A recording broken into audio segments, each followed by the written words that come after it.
All right. Well, I gave it a shot. Apparently, I can't do two versions of OBS and still have my microphone work on one of them. So what I'm going to do is I'm just going to record this and throw it up on my YouTube channel later. Like I usually do, I'll investigate that, see if there's a way around that. Anyway, sorry about that, everybody, and sorry everybody else on the restream chat. I will, I will try and figure that out. Okay, so, all right, yeah. So just toss out your questions. If I miss them, I apologize. We should be back up and running. So. Let's see. So we were kind of stopped here, and we had a big fat owl going, and we had some nice chubby cheeks going in here. And what I'm going to do just really quickly is we can kind of get a little bit of detail in here. I'm not going to spend, I don't think, too much more time on this guy. I think he's ready to be wrapped up, but got everything blocked out. One thing I'm looking at now is we did do last time like an upper and lower eyelid, which is fine. You can animate those separately. If this isn't your thing, what I can do is I can hold down Shift, shoot that one to the top, Alt Tap, shoot this one to the top with a bent arrow. I'm going to merge these down into one, and then I'm going to, if I want to keep them around, I can. I'm going to duplicate them off. So what I can do is I can go ahead and see if I can't weld these together. Now I am actually pretty close. You can see what I can also do is I can say, okay, I can apply these dynamic subdivisions. I can go through here, I can crank up my Dynamesh, and then I can merge these together, and then I can polish these off, and then I can make it all one seamless mesh. But since my meshes are actually pretty close, I'm going to hit Shift D to turn off, oops, not Shift D, let's go ahead and undo back to where we hit apply.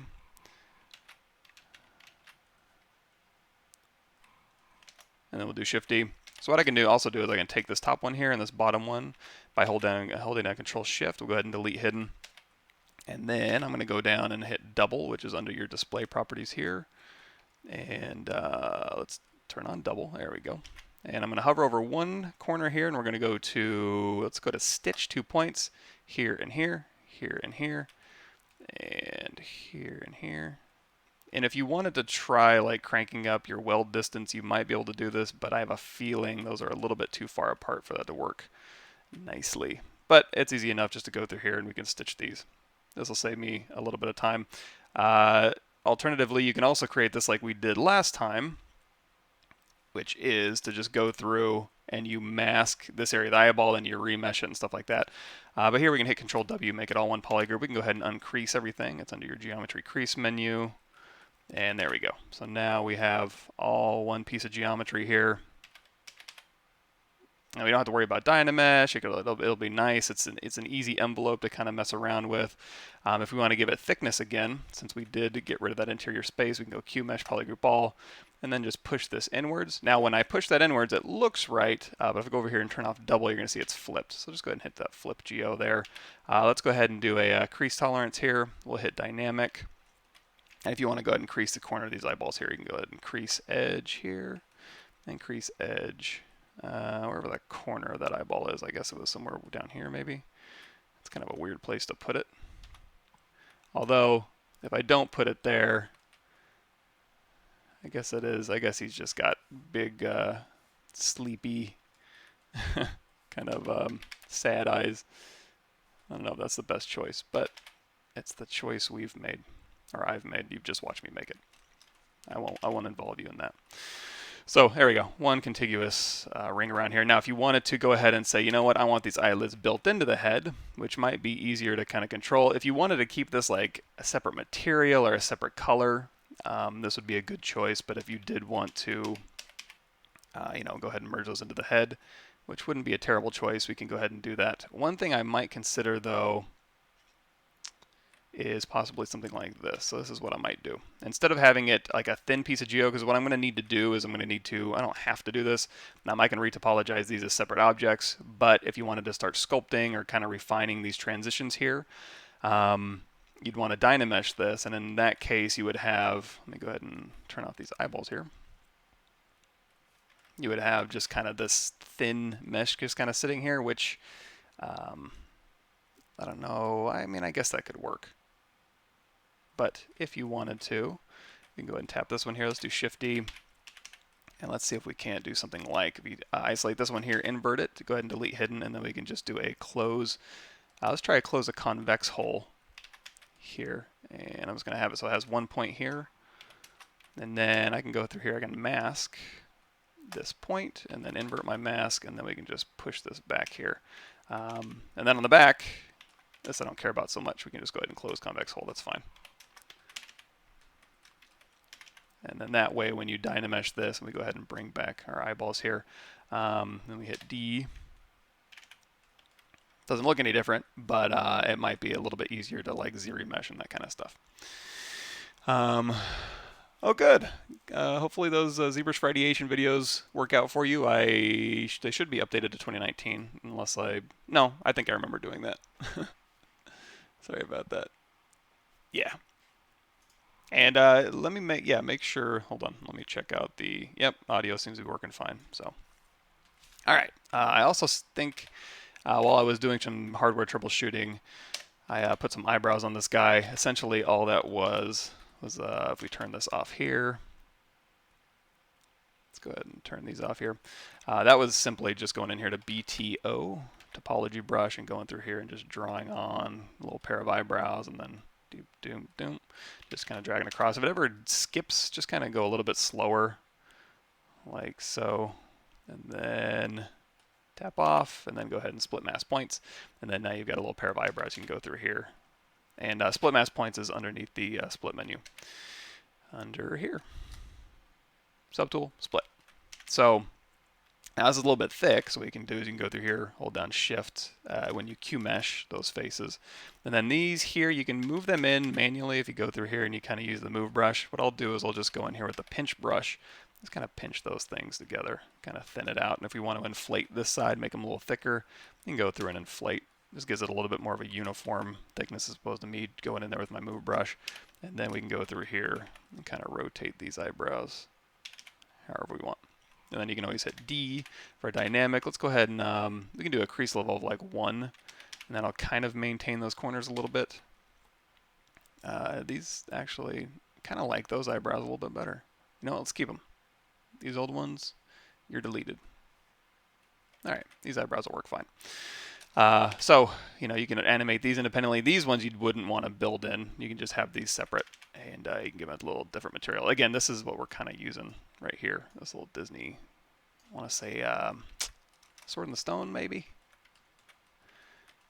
And then we can kind of give it a default here. Let's go ahead and rotate these back just a little bit.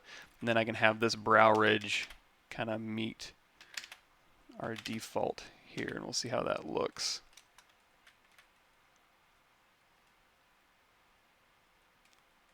That'll work.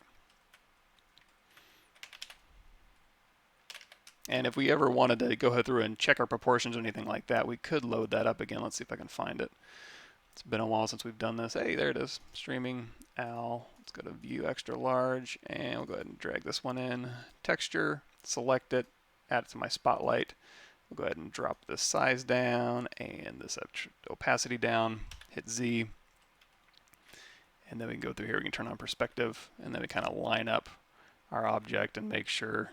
Looks like my beak's a little weak. Body's a little bit long, but we did end up stretching him out so that we could, if we retopologized him, we'd have a little neck and a little body underneath here. And like I said, his beak's a little bit weak. Now this is subdivided geometry, so we can do Shift D to turn off our dynamic. It's a little bit heavy. Well, maybe not. Depending on what you want to do with this beak later, it might be beneficial to have quite a bit more geometry to kind of play with here. And we'll go ahead and pull this down, give them a little bit more character. I'm going to go ahead and use Move Accu. That's your move brush with Accu curve turned on, so I can kind of pull down to a point a little bit easier. And if I want to put a crease in there, I can as well. And we'll go ahead and just make that. And I am just using one kind of reference picture of this owl, so if they have any built-in emotions or his mouth is doing anything funny with this pose, I'm kind of not doing myself any favors by building that in, but I think that's kind of the beak look that they had. So we'll go ahead and round this out here. Now again, like I said, if we hit D, there's our dynamic. If we do want to go through here and we want to add a crease to this edge, we can, like so. And then the other question would be, for like a 3D object or a character, would I want to have this as a separate object here? Let's go ahead and maybe crease this too. Maybe crease this too. And now if this one we do a crease level 2 smooth does a subdiv of 3, you can see those creases have a little bit more of effect. That might be a bit much. I don't know. Let's do crease level 1 again. A little bit softer. And we'll go down here. Pull those out. Cool. How's your week going? My week's going okay. It's good to have my computer back and working how I would expect. It was a little bit scary having it kind of crap out when you open up something and you expect it to, you know, work as intended. And then I started thinking about my CGMA class. If this stuff isn't working, I'm gonna start freaking out because then I'd have to use like my laptop or something. But it ended up just being a little bit of a Windows update, so that worked out. And other than that, boring week. I've got to take my wife's car in to get it registered, I think, today. And then I am going to take a little bit of time soon. I'm ramping up on Blender, kind of doing some zany stuff with that. That should be kind of fun. I'm going to go ahead and pull this bridge down a little bit here. So this is kind of like mimicking, not that an owl would have this, but that eye socket that you have that kind of overlaps a little bit. We can kind of maybe put a little bit of that in. So I think we've got the overall face here. If you want to start putting in a few of these little details here, we can. I'm going to just use Damien Standard for now. And then at this point, you could just decide, you know, you can go ahead and merge all these things together and then zero mesh it. We could also use maybe a BS snake hook H. And also remember, we have available to you your Sculptris Pro mode, so you can turn that on, and then with your snake hook, as you're pulling out, it'll just go ahead and keep updating, give you a little bit more leeway. It'll automatically tessellate your object there. So that might be a little bit nicer. And you can use both if you wanted, like, not have to worry too much about Dynamesh at first. You can go ahead and just have Sculptris Pro mode turned on, and then you can go ahead and turn it back off and then re-Dynamesh your object. Of course, if you're going to do that, use Sculptris Pro mode. One of the things you can do is you can go ahead and overlap objects like so, and then when you go down, hold down Shift, it'll keep them separate, and you can also, you know, go through an object like that. However, if you do turn off Sculptris Pro mode and then you re-Dynamesh, it's going to stick those two together. So just, and also Dynamesh, without Sculptris Pro mode, these brushes don't really get rid of those little bridges. Eventually you can, kind of. It's just a lot easier with Sculptris Pro mode to go through here and just kind of, hey, get rid of all that stuff. So I'll leave that up to you.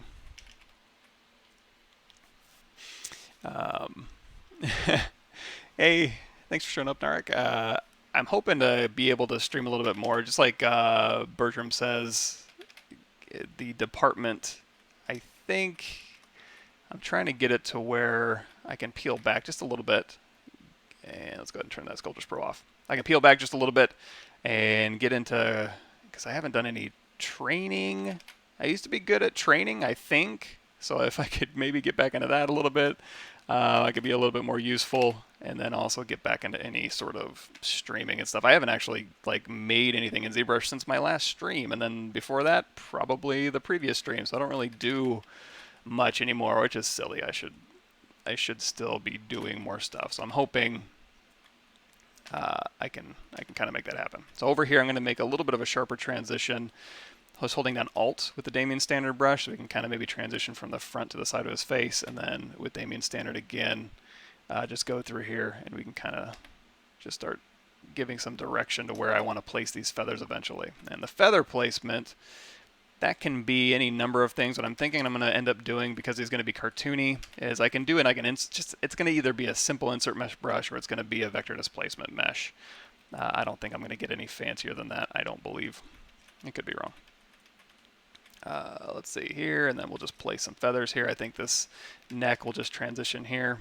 So let's go ahead and start making some decisions on how we want this thing to start resolving into the final mesh here. I think that'll work. This will work here. And then this, you know, this one he has the eyebrows kind of meeting in the middle. Let's go ahead and crank our sort of smooth subdivs up to 3. And you know what I might do? Let's go ahead and hit a crease for that crease tolerance, get a little bit of an angle in here. And I'll use the move brush to kind of just set these a little closer together.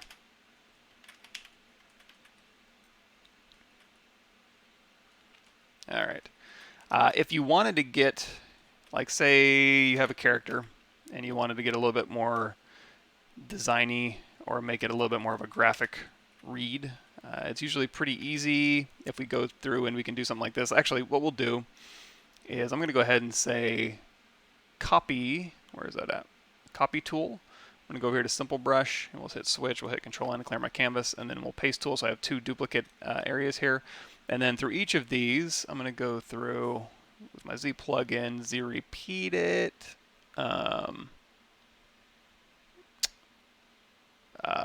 Do I really not have Z repeat it loaded for 2019? See, the things I forget. Let me make a note of that. Hey. Load plugins. Actually, you know what we can do? Let's do this. We'll call it learning experience. We'll go.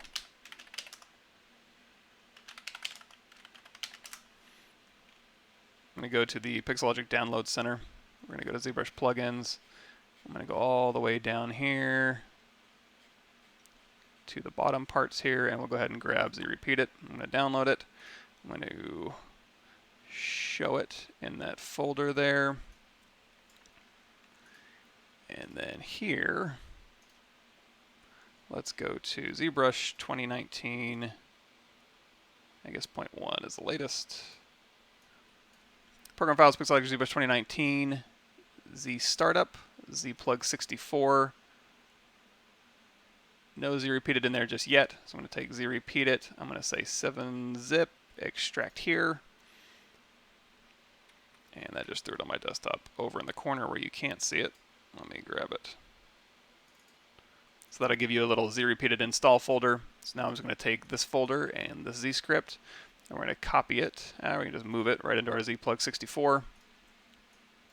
And then I'm trying to remember, there's probably not a way to reload this. So what we're going to do is we're going to go up here to the top and hit Quick Save, or you can hit the 9 key since you might not be able to see that recording. And then we'll go ahead and shut down ZBrush, and then we'll restart ZBrush.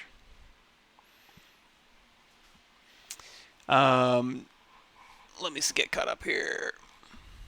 When you use Spotlight for Ref, you keep perspective on. So if I'm matching something that the reference is in 3D and has perspective turned on, I'll turn perspective on, but as soon as I'm out of that mode, I'll just turn it off while I'm sculpting and modeling. I don't usually sculpt or model with perspective on. Bertram says no ZBrush, that's crazy. Yeah, I'm hoping to get back in, and there's so much cool stuff out there I want to do, and I can't, but I'm getting there. I can, oh wait, yeah, we didn't save that. We hit it, went into our quick saves here. So I'm going to go into quick save, and 389, hopefully, okay, that looked a little bit weird, but I think we did okay. There we go. So we're back where we started, and bonus, Z plugin, Z repeated is over here. So basically, essentially what I want to do is I want to go through here under Geometry Dynamic Subdiv, and I want to go ahead and apply my dynamic subdivisions on one of my copied tools here. So we can see we have dynamic turned on, but apply isn't applied, because if I go through and I say merge, it's going to merge this version. So I'm going to say under Z repeat it, let me make sure I don't have that. Yeah, okay. So we're going to say have this dynamic is turned on, but apply isn't selected yet. So we're going to say record new, and we're going to say apply dynamic, and then we're going to end record, and we're going to say apply dynamic. So now we have apply dynamic over here, and I'm going to say go ahead and do that for all of my subtools. It'll go through and apply dynamic for all my subtools. So now when I go through here and I say merge visible, and these ones I don't even need anymore. Let's go ahead and delete all of them so I don't get confused. And then here's my merged object right here. So we were talking about making a maybe a little bit more of a graphic style version of this guy for maybe a statue or something like that. So at that point, you could go ahead and dynamesh all this stuff together. Let's go ahead and move our resolution up just a little bit here. Let's do a little bit higher than that. And we'll turn blur off. So now we have a version of all of this all plugged in together. And if we want to, we can also go through here with maybe trim curve. We can maybe do like a bust here. Go ahead and dynamesh this, and we'll go in here and we'll do a mirror and weld because trim doesn't go, isn't a mirrorable operation. I'm going to hold down Shift. We're going to go into Smooth Stronger. We're going to turn on Sculptris Pro so we can kind of alleviate some of that. We'll go ahead and re-dynamesh this so it'll close the holes here.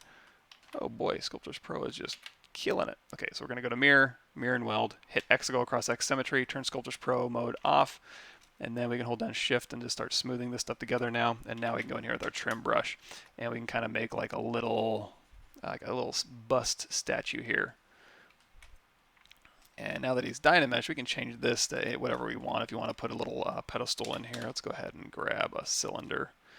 Let's pop that in the back there.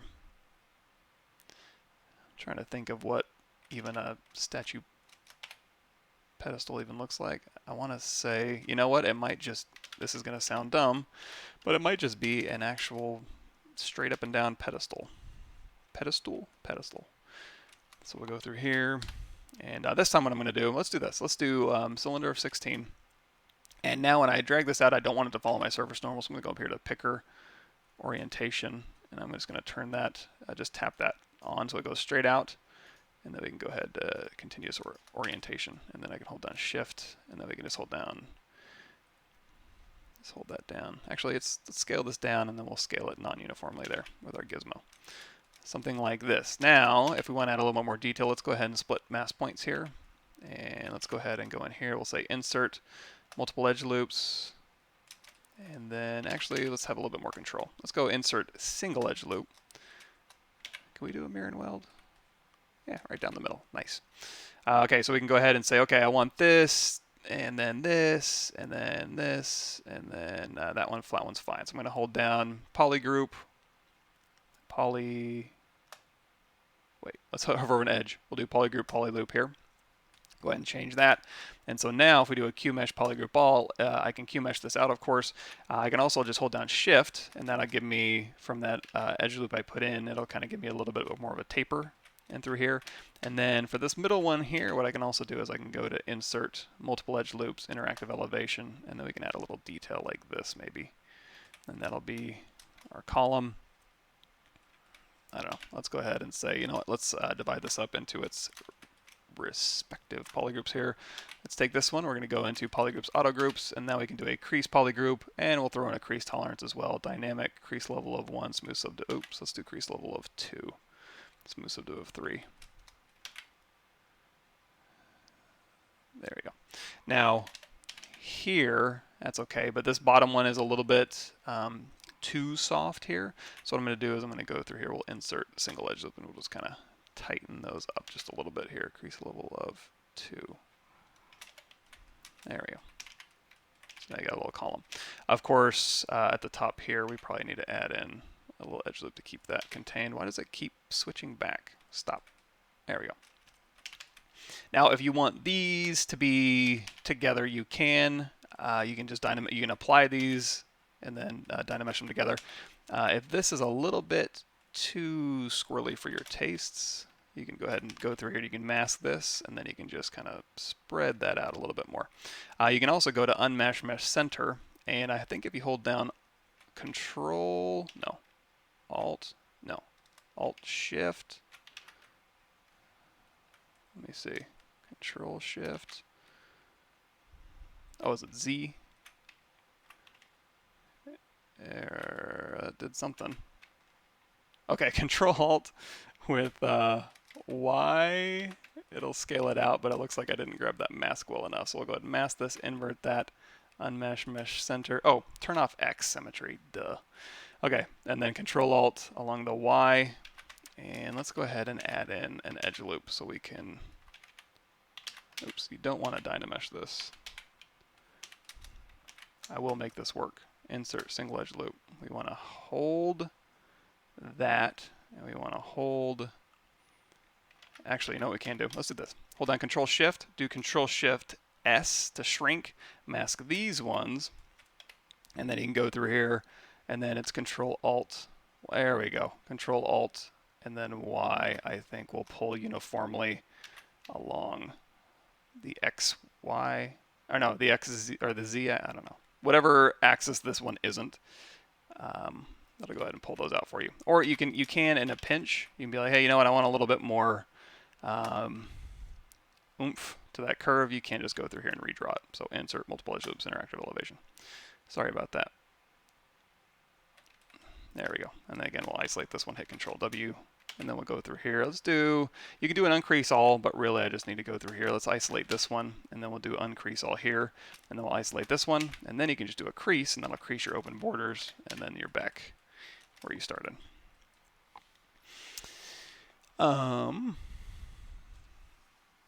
Okay, I got a question. David says, can I ask you something? Is there a way to make leaves or feathers in fiber mesh actually printable in a 3D printer? Yeah, you can. You're just going to have to make them real thick, and you may even want to like Dynamesh it just to give you even more control. I actually did that. Do I have a picture of this? Where's my cowboy? So I did a cowboy areas. So on this guy here, so this guy was 3D printed. This was for an older Eat 3D type thing here. If I go full screen, okay, I guess that's not too bad. So here's a little cowboy I made a long time ago for E3D. And you can see he's got fiber mesh and stuff on his beard and like little stubble and things, but we did have to 3D print it. So on this one here, let's go to a bigger one here. You can see I had to kind of over crank that fiber because eventually you are going to just essentially turn it into geometry. And, you know, if it's too thin, then it's not going to be very 3D printable. So fatten up those fibers. At the end of the day, if you're doing something like a feather, it may be better to give. I mean, you can do a feather, and you can. So, for example, on Pablo Munoz Gomez's website, ZBrush Guides, he's got a really good intro or a guide to creating feathers in ZBrush using a bunch of different techniques, fiber mesh, and then more fiber mesh, and then just sculpting out and stuff like that, and like different types of feathers you can do. But I don't think we'll need any of that for this cartoony guy. But essentially what you'll do is you can create those fiber mesh feathers. But at the end of the day, it might be better just to go through and give yourself a feather shape. And then, actually, you know what? We'll do that today. While we're talking about it, we might as well just show it, right? So, for example, we've got this kind of bust thing we've got going here. So let's say we want to put some feathers on this guy. A couple different ways to do that. I'm going to smooth these transitions out here. Now, another thing too is I put the neck further out just to make it so when I went through and remeshed this guy, I would have, and also now his mouth is sewn in there. So if I wanted to make this animatable, because I was doing a statue, so okay, stay on track, Mike. So we're going to go through here, and we'll make like a little bit more of a statuesque version of this guy. So what I'm going to do is I can go through with my H polish, and we can just kind of pull up our forms here. So we can kind of go through, and we can just kind of hold down Alt and kind of H polish like so. And you can just start picking like different planes you want. If you really want to over crank these planes, what you can do is go with your Damien standard. You can hold down Alt, and I'm going to go through here. We'll turn up our lazy radius, which is under your stroke menu here. Turn on your lazy mouse and up your lazy radius, and then you can hold down Alt and just kind of start dialing in some very, very sharp transitions, and then you can fill in those transitions a little bit with your clay brush, like so. And then you can go and clean these up with your H polish brush. You can just polish it down. You can see my brush is a little bit bigger than it needs to be. It just gives me a little bit of a nice result. And then you can hold down Alt in those tight areas and hold down Shift to smooth. If it's smoothing too strong, because I have Smooth Stronger turned on, you can fix that just by holding down Shift and turning down that Z intensity. So now we're going through here, and we can kind of go through. Now, if I was doing this for real, I would have all of these pieces still separate, and I would just work on, for example, this piece right here, I would work on it separately, because it'd just be a little bit easier to go through here and, like, say, H-polish these things separately into a nice hard surface result, give it more of a chiseled look, and then Dynamesh it down. But since we didn't, that's where we are. But anyway, just an easy way to kind of go through and, again, give it that, what's that Oscar statue type look if that's what you needed to do, like for like I was saying, doing like a statue or something like that. Or if you wanted to do just a very stylized like jewelry print, you can start with this kind of owl shape, and then you can go through and just kind of harden it up a bit, like so. And at this point, you could retopologize it. You can zero mesh it. You can get some very nice creased edges along here and make it very nice sub D hard surface. But I'll leave that up to you. So we'll leave that guy alone for now, and we're going to talk about feathers. So let's see if I can do any other quick questions here. Hey Michael, how long have you been in ZBrush? Ooh, ZBrush 2.5. When did that come out? I was a late adopter to 2.5, so it was just as ZBrush was transitioning. If I remember correctly, there was a video I watched where they were doing like, it was like this. I'll recreate the video I saw when I was in college. So it was like a sphere, edit, make polymesh 3D, and it actually didn't look like this. It probably looked more like this basic material, and honestly, it probably didn't even have shadows. So it looked more like this, and it was before anything. So it was basically like you use the geometry and you would go through here and it's like, okay, I want to do a deep sea fish. You would go in here with your move brush and then you would put in a little tail like so, and then and it also didn't have a gizmo, so I can turn that off. So it was more like this. Oh, do I remember how to use the gizmo? I guess we'll find out. Yes. Okay. So then going in here with your move brush here and just kind of sculpting out a fish, and just going in here with your clay brush and just kind of going through here and like this. And so I was watching like, it was like an animated GIF, or maybe was it? No, it wasn't before YouTube, but it was a long time ago. Let's say 2000 and, well, maybe it was before YouTube, because I graduated Ringling 05, and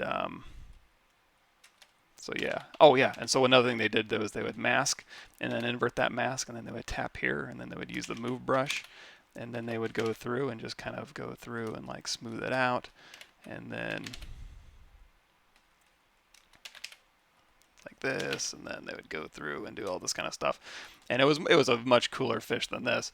But one thing they did do was, again, they would like go through, or it would be like, okay, subdivide this result, and then they would go through and invert that, and then they would use this to kind of go through and like pull up this, or maybe it was, maybe it was just one, or you know what, it was probably, now that I remember it, it was probably like spines. So it was probably like here, here, here, and then they would like pull out spines like so, but it was probably a little bit fancier than that.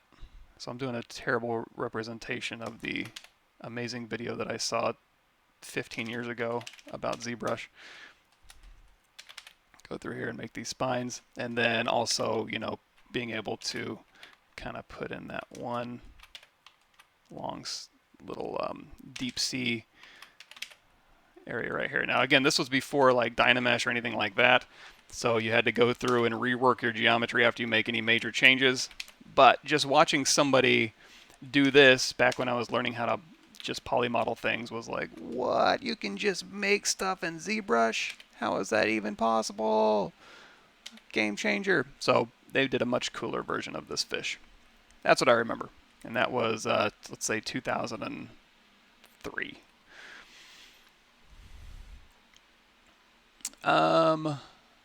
Okay, so one of the Discord guys had a question. Do I need a full body character, or are quality busts enough when applying for a job as a character artist? And what should I focus on for most entry-level character art? I would say for a character artist, you can do a bust like I did, just to kind of simplify what you're trying to get across. But the only time I do a bust is when I'm doing like a live stream, and I'm like, you know what? Forget all this other stuff. I got too much stuff to do, and I have too little time. But if you want to be in character art, do a full body character, and really that's fun. That's way funner than just kind of doing just a bust. I mean, a bust is fine if you want to focus in on like skin and hair and that kind of thing, and you don't want to do a full body clothing thing, but you want to make sure you're well rounded. If all you have is busts in your portfolio, and I might not be the best person to ask about that, because what I do is I hire for sandbox art, At Certain Affinity, our sandbox artist, they are technically character art. Basically, anything that's rigged or animated in game is what we do art for. And fortunately or unfortunately, depending on your skill set, that includes weapons, vehicles, creatures, characters. Again, anything that gets animated in game goes through our pipeline and we do the art for. So um, it can kind of be a little bit difficult to hire for that because, if you're great at skin and hair and cloth and stuff, that's excellent. We do definitely need that. But also you need to be able to do a little bit of prop modeling or like usables, and you don't have to be the world's best weapon modeler. We have amazing weapon modelers for that, but you do need to be able to throw in or throw down a bit as needed. And it also makes yourself a little bit more marketable. But just for like general character artist stuff, actually I might have something for you. I don't know if I really explain it that well. If I go to manage my blog, college degree, motivation 2D, break into the games industry. This one probably is the best. Let me copy that link address. This one might have a little bit more information for you. I've had a bunch of Z-Sphere separate subtools, and I had to convert them all with Polymesh 3D. Is it possible to Z-repeat? Z-Sphere subtools. Let's try it. So let's go ahead and switch. Actually, we don't have to switch. Let's try this. Another thing we can try and do, well, if you hit clone, it's just going to clone out a single piece. So whatever you have selected in here, it'll go ahead and clone that to an open subtool slot here like this. Ooh, boy, that's creepy looking. But let's go ahead and do a subtool, append Z-Sphere. And if we go through here, let's turn my gizmo back on since it's been way too long since I've used my... and also let's turn on X symmetry for this. So if we have this and we have... let's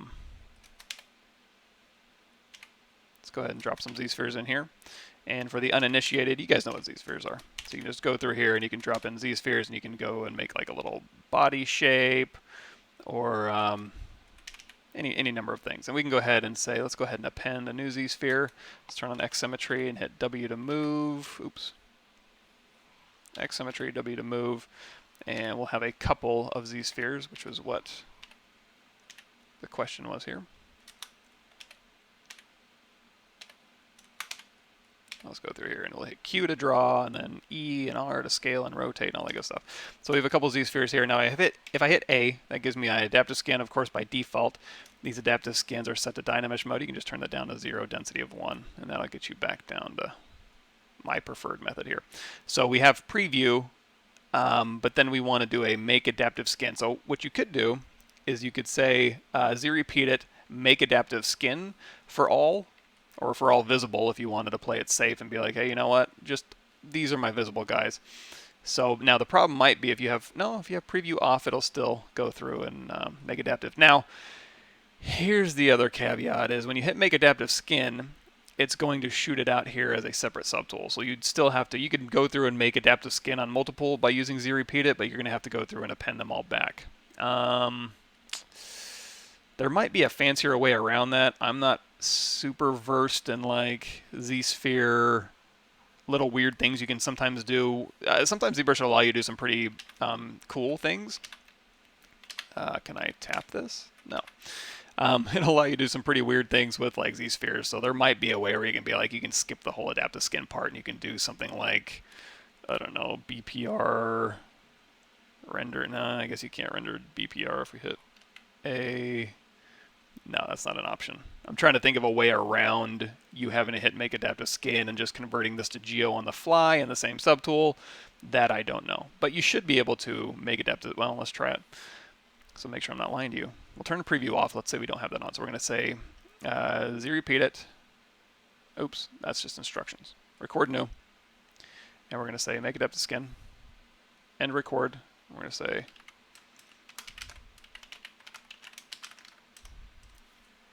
okay, so now we have a button for that, and now we can do, you know what, for this one, I'm going to hit Control, oh wait, we don't have to hit Control Z, because again, all it does is throw out a skin Z-sphere, so we can go ahead and delete that.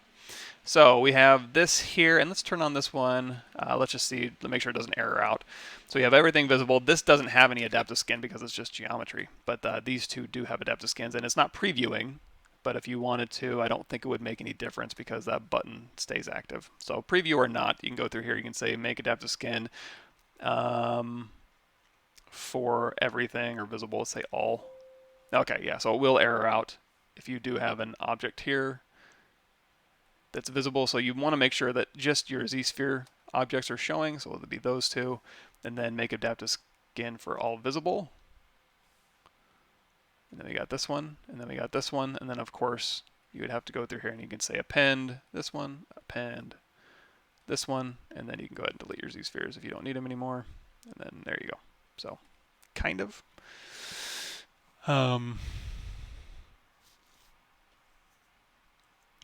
Cool. Okay, so let me get back on track a little bit here. So what we were talking about was maybe doing some feathers, and we're doing lo-fi cartoony feathers for this one. So it should be pretty easy. Let me get this plane 3D here. We're going to make polymesh 3D here. So just a feather shape. You can go ahead and hit, hold down Control. Actually, let's get a little bit more resolution than that. We'll hit Control D to subdivide this up. So now we can go through here, and we can just make... you know what? This is just such a simple feather shape. So you could, this is going to be silly, but you could do this. This is one of the techniques you can use. Let's go ahead and delete lower, and then underneath geometry here, you can say edge loop, mask border, and then isolate this one, delete hidden. And I like to do just a quick zero measure half adaptive size down to 0, just to get these to its bare base components. And you could just use BTO to draw the stuff off, like kind of like we did when we first started. This will be your overall just basic feather shape, and then you can say QMesh polygroup all, and then even through here you can hit. Let's go to unmesh, mesh center, and let's do a bend arc. I'll go ahead and like bend this feather. Work with me. There we go. Nope. This one. Kind of bend the feather this way a little bit, and while we're thinking about it, let's go ahead and say QMesh a single poly here with ZModeler. That's ZModeler brush, BZM. And then now you have like a little feather shape. And if you are just going to have this thing stuck into the body, you don't need this. Just QMesh a poly, get rid of that. So we can do a crease poly group, crease level of 1, smooth so div of 2, and now we've got like a little feather shape here that we can go through, and we can say brush, create insert mesh. We'll make a new brush for this. Now, instead of doing all that, you can just start out with, like, say, a polymesh 3D. Since it's so simple, it's not a real complex shape here. We'll go to initialize, hit Q cube, and we'll go ahead and scale this down in this direction. And let's go ahead and go insert single edge loop, hover over an edge, hold down Alt, and then now you can just kind of fashion this into just a U shape like this. And now if we go dynamic, crease level of 1, smooth so div of 3, and you know what, let's crease polygroup. There we go. This will be kind of that feather shape we were looking for. Simple enough, right? And let's hit X symmetry so we can kind of go through here and we can kind of get the overall shape we're looking for. So now with this one, we do have that feather brush we made, so we'll go ahead and select it. We'll hit B, create insert mesh append. So now we've got 2 different types of feathers we can use. So now if we go back here to our guy, we can go through his, like say his chest here. And then we can use any one of these. We can go through and we can start dragging these things on. So we can say here, and then here, and then here, and then here, and then here. I'm going to isolate this body here, and we'll go ahead and split hidden. And then with these feathers here, we can hit D, and we'll say crease level of 1, smooth so div of 2. And then we've got these little feathers kind of hanging out. Now, these are, when I drag them all on, they got different poly groups, which we can use to our advantage. We can go in here to our move brush settings. Let's see, auto masking. There is, if you go BM, there is move topological somewhere in there, but I don't use that. I use, just turn topological on over here. We'll change that range down to like 1.5. And then I can just go through here and you can kind of move these things around. You can also do Shift D if you just want to see the exact geometry you're messing around with. Another thing you can do is you can use that in conjunction with, or use mask by polygroups to kind of go through here. You can hit W and Control Tap, and then you can go through here manually. Now, what might have been smarter is for me to capture when I, let's show you that. Let's go ahead and always switch. We go back here and let's say we have this one again. And we want to go ahead and capture this one. But I am going to rotate this so it kind of has like a scaled effect. And you know what? Let's go ahead and thicken that up a little bit. So now, when I draw that out, it's going to be a little bit tilted. So I'm going to hit Brush, Create Insert Mesh. Nope, I don't want to do that.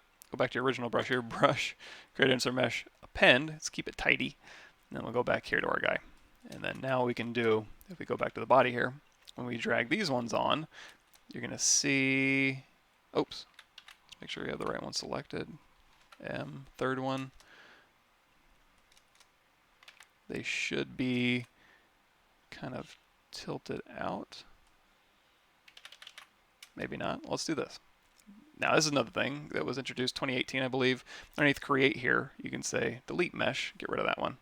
Let's go back to our object here I snapped. That should be right. Brush, Create Insert Mesh, Append. Let's go back. This one. And the best way to test probably is going here with a plane. Make Polymesh 3D. So now if I drag these ones out, they're going to be kind of sticking out a little bit. And then if I drag these ones out, they're going to be flat. So flat, sticky out. And then that way I can kind of layer them a little bit better. So when you're layering them, you probably want to start, you know, lower and then go higher. And you want to make sure you're grabbing the surface normal like so. So now when you layer these things on, again, we can isolate that, we can split hidden. And then now you have these guys available to you, and they'll already be pre-layered. And if you want them, as you're dragging them out, obviously, you can go in here to depth, and it's at 48 right now, so let's set that to 0. Now this is not brush dependent, that's, oh, maybe it is. So that is brush dependent. So go through here, and now when I drag those on, it should be kind of perfectly buried onto the surface there. So feathers, eh? And on this one, let's go ahead and say crease level of 1, smooth subdiv of 2.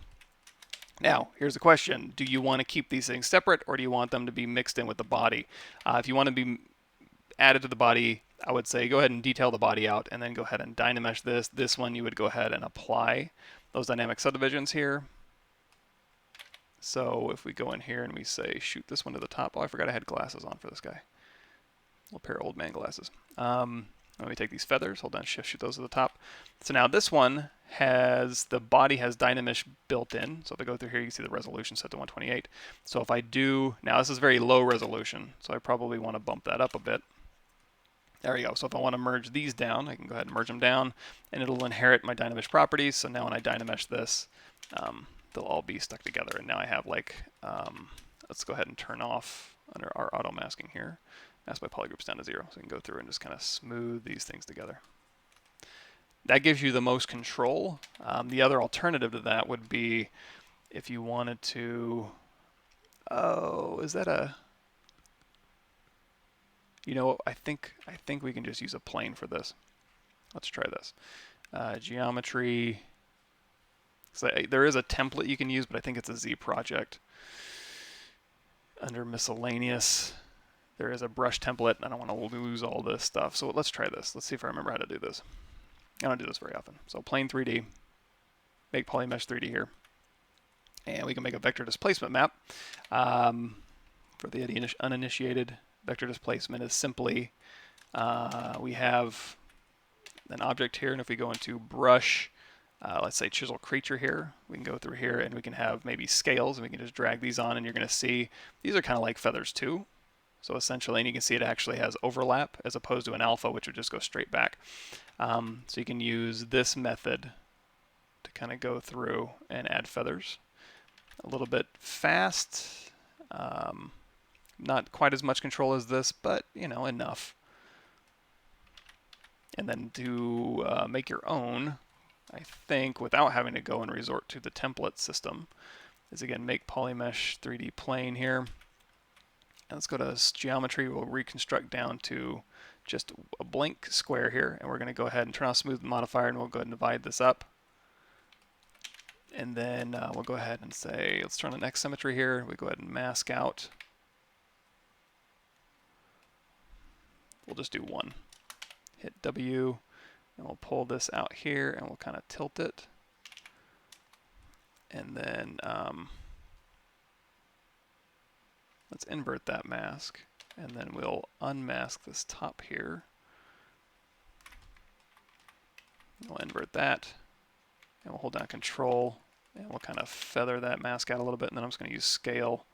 Let's kind of pull that geometry underneath here.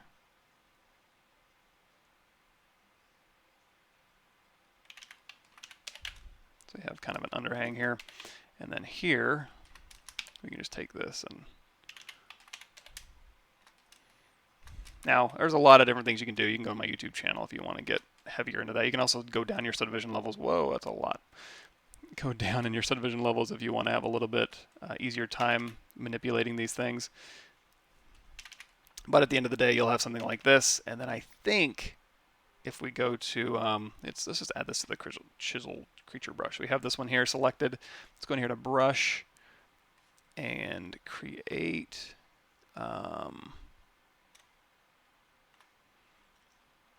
Multi-alpha brush, insert mesh brush. Maybe it's under alpha. Create alpha from mesh. Okay, now this is just going to be an alpha. Yeah. Boy, I don't even remember how to do this. Create nanomesh brush. Let's try this. Brush, create. Create a multi-alpha brush out of this. There we go. So we created a multi-alpha brush. We have a 3D. That little 3D means it's vector displacement. So now if I use this one, you know what I think it was? I think if I went into chisel creature and then clone that off, and then you can go through here, and then now let's see if that actually worked. Sorry guys, it's been a long time since I've used vector displacement. There we go. So now we have our vector displacement alpha. Now with this one, of course, you don't have to do a drag rect. You can do a drag dot.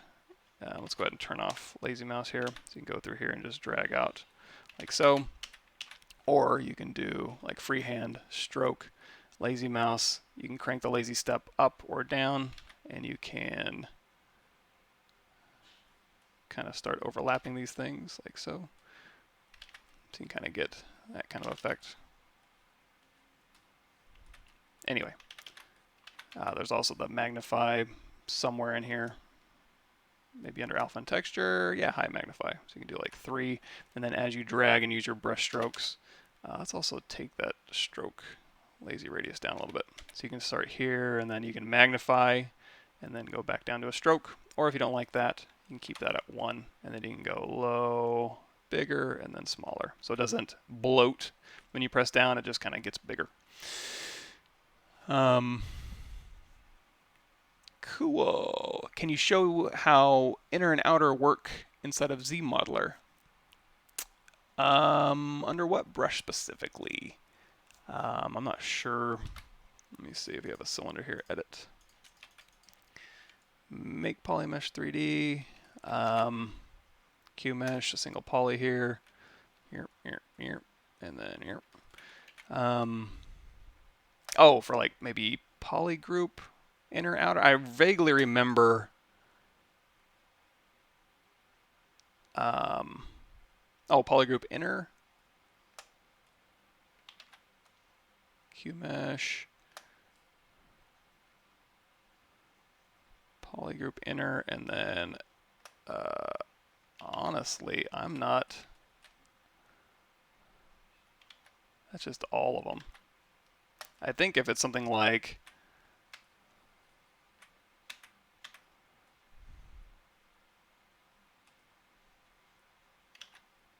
okay, so it's in your interior polygon. So if you do have, so you can, if you want to steal this polygroup, we can go ahead and make this bigger.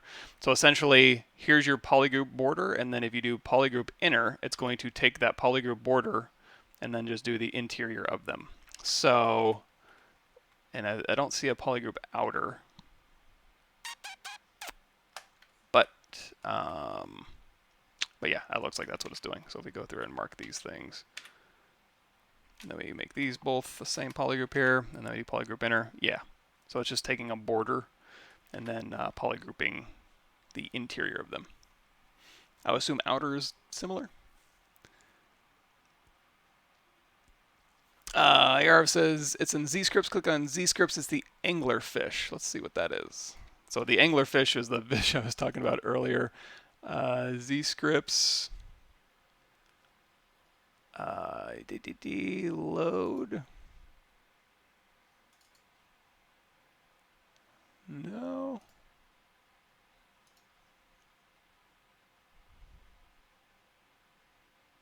Yeah. If there's a way to kind of bring that up, I'm not sure about. But yeah, anglerfish. It was the one I was talking about.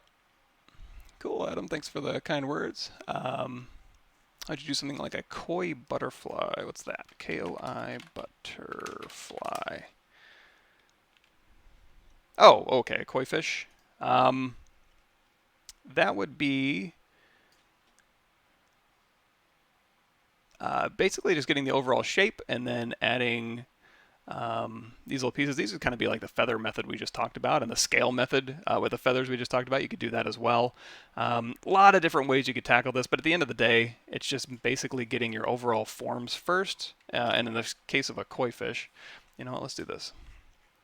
Do I have one that's just like kind of the easiest way is just to see if you have an image that'll allow you like a good side view or a good top view, just so you can get your proportions right quickly. And boy, these things are bendy. They just do not want to. Okay, that one's good. Let's say save image as. Let's go to our desktop here, file.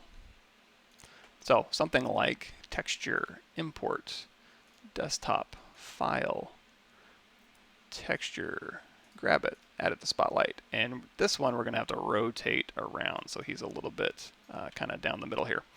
And then we'll go ahead and drop this down. And at the end of the day, what's most important is, again, Sphere 3D, edit, make Polymesh 3D. Let's go ahead and hit X to go across X symmetry. We can stretch this out a little bit and then bring our spotlight back. And then we just need to go through here and be like, okay, this is our overall proportions. You can grab the move brush here, and let's go ahead and make this a little bit straighter here. And then Z. There we go. So we've got our overall shape here. There you go. There's your koi fish. Of course, that's just the start, but at least you have your volumes here. If you had a side view, that'd be even excellent, even more excellent. But now we can turn on like maybe Dynamesh. You know what I'm gonna do? I'm gonna do a unify and then Dynamesh. I like to have everything kind of. That's under your deformation menu, by the way. So now you just need to go through here, and I don't have my koi fish reference up anymore, but go through here and you can either start adding this detail, or if you know it's going to be a separate piece, you can just go through here and just drag in a couple spheres, and then go ahead and say split mass points, and then now we can go through here and just start sculpting out, you know, whatever details that your object has. And we're still on you're still on basic material, and we'll go ahead and do a friendly koi fish. Give him a little smile here. Let's go ahead and turn down that lazy radius just a bit. So here, and then koi fish, they wouldn't have noses, right? Because they're fish, Mike. You know basic biology. Something like this. And then, you know, make sure that whatever forms and stuff, you can also go through here if you need to. Let's go ahead and go to Unmesh Mesh Center. We'll turn on LSim, and we'll go ahead and reposition these eyes just a little bit here. If we want to give him a little bit more forward vision, if you're going to do like a character or something and they need to maybe look ahead just a little bit.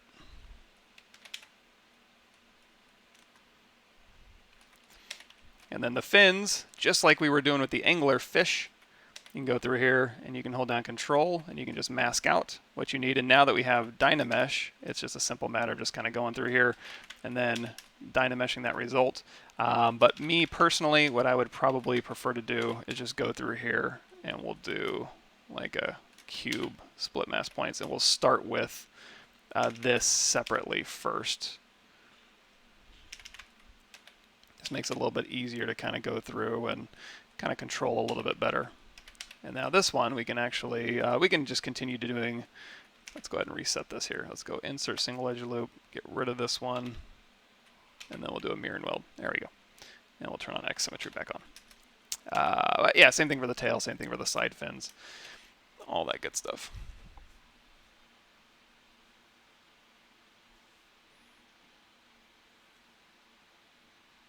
Cool, and sorry if I, how would you use Z-Repeat for a Z-Spheres retopology setup? That, when I go through and I retopologize, really it's just more of a, I haven't really felt the need to go over to Z-Repeat it, as far as, I mean, I guess you could, but all my Z-Sphere stuff is, instead of using Z-Repeat it, I have it all right here. So while I'm retopologizing, everything I need is right here. So I can just very quickly go through here and do like edit topology, make it blah, blah, blah, blah. And it gives me a little bit more control, and then I'll just add and append and move the Z-spheres down. I'm not sure that adding Z-repeat it functionality would speed me up that much.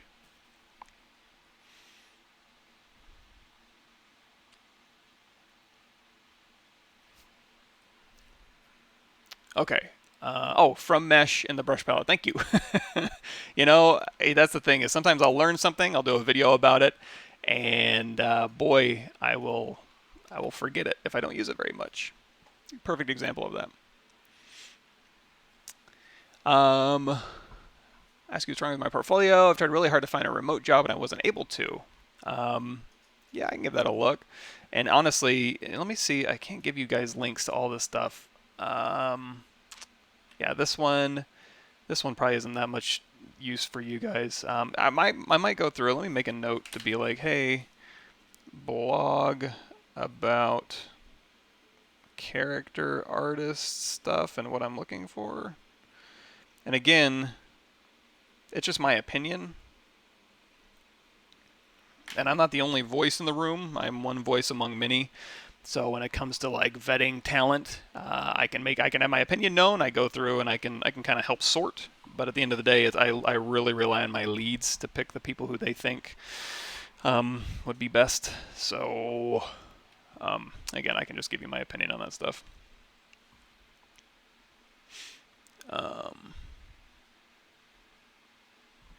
Let's see. Let me see if I can do that real quick. Sorry.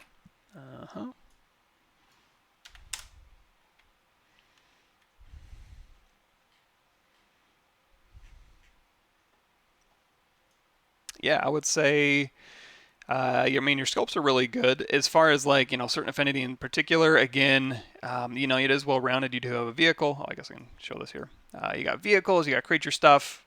Most of it's sculptural, details and stuff like that. A lot of it is, I mean, you got stuff that's posed. So it kind of depends on where you want to apply to and what kind of games they make. Like for us, we do some creature work, but a lot of it is more like hard surface sci-fi. So when I'm looking, I want to see like armor sets and weapons, as well as like skin, hair, cloth, hyper realistic stuff like that. Marvelous designer work. And then creature stuff is not as important. It's certainly important, and there's nothing wrong with having it in there, but all that other stuff would be an easier sell for me. Oops. Whenever you're dragging stuff out, try to... Oh, no, we got in a bad state. So, okay, I think we're good here. Let me go ahead and say... let's go ahead and restart ZBrush here.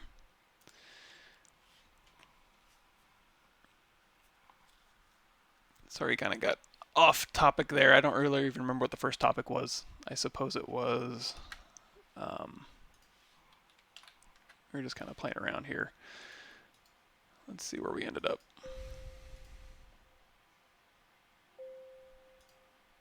Okay, that one's corrupted.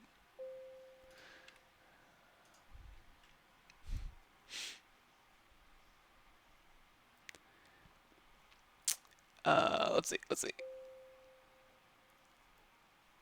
Oh yeah, Bertrand brings up a good point too. Like knowing the game process, like yeah, just having high res stuff is fine for a source point of view.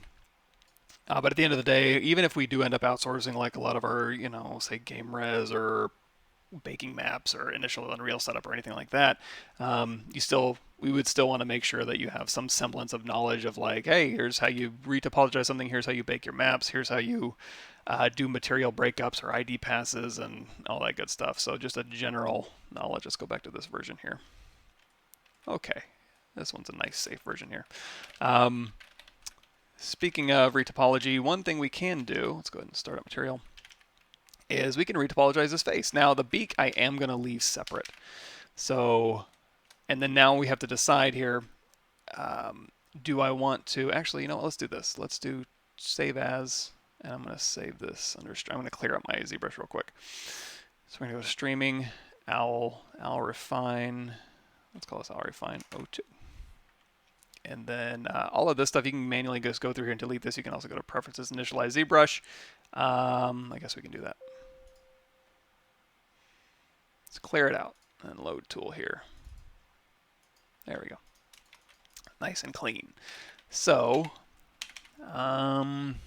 let's say this is the detail we want. Of course, in here, we could use our brush chisel creature. We could use like this one scale here. We can go through and we can kind of just start popping in some feather detail if we wanted to, or use your snake hook brush or whatever you want to get that kind of look, whatever look you're going for. And you can start with that. You can manually go through and mask and inflate and extrude and all that good stuff, but I'll just go ahead and leave that alone for now. We can just maybe indicate some detail. Let me go ahead and pull this out to a little bit more of a point, holding with Damien's standard. And then now we can kind of go through here and maybe use our standard brush here and kind of bump this out just a little bit. Same thing for this up here. This we can kind of start breaking up and overlapping. Now again, if you did want to overlap, you may have to use snake hook tool or ZRemesh first and then build these in. So let's try doing that. Let's see, what's the easiest way for me to go about this? I always want to avoid manually retopologizing just because I'm so tremendously lazy. But at the end of the day, if you want the most control over what you're doing, manually retopologizing is a great way to go about that. And also another thing too is one thing to consider is, let's go ahead and go to unmeshed mesh center here, is if we want to say move these things independently and it's like, hey, my head's moving, but I want to do a bunch of blend shapes with this and I don't want to add those blend shapes to the body, that would be me retopologizing the head separately from the body, and then just because there's a natural seam in there, I don't think you're ever going to really, you can cover that up with feathers and stuff. You have a natural break between your head and your body, so you don't have to have just one contiguous mesh in here. Now, if he was a salamander or something like that, that might be a little tougher to pull off. You'd have to come up with the normal seams. I mean, I'm talking game engine solutions, but like having the separate objects, but going through and making sure those vertex normals lined up and played nicely, and then your blend shapes didn't touch any seams unless you wanted to blend across them, which is totally possible, but kind of a pain to keep track of. So, cool.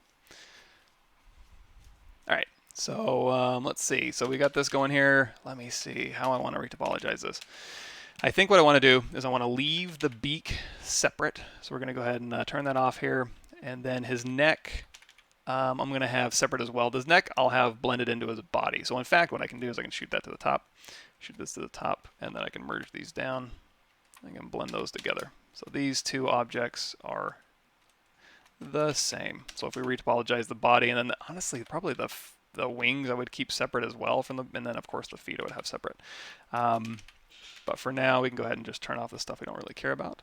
So I'm going to go through here, and I'm just going to Alt tap it, and then I'm going to touch the nameplate. That was this mask, sorry. To turn that off. So this is essentially what I'm retopologizing. Of course, the eyes here, I don't want to retopologize, and the eyebrows here we're going to have separate. So this is essentially my head topology that I want to retopologize. Now, if I'm using ZRemesher, I can use these rings to my advantage. So let's try to do that. So I'm going to go through here. I'm going to say hit Control W for this one. Let's go ahead and turn off line here so you can see what I'm doing. So this one here, you can see we have, let's go into solo mode. I'm going to see how it has a little group around here. Let's do this. Let's go ahead and say auto groups, and then we'll do a mirror and weld. And so now this section here is its own.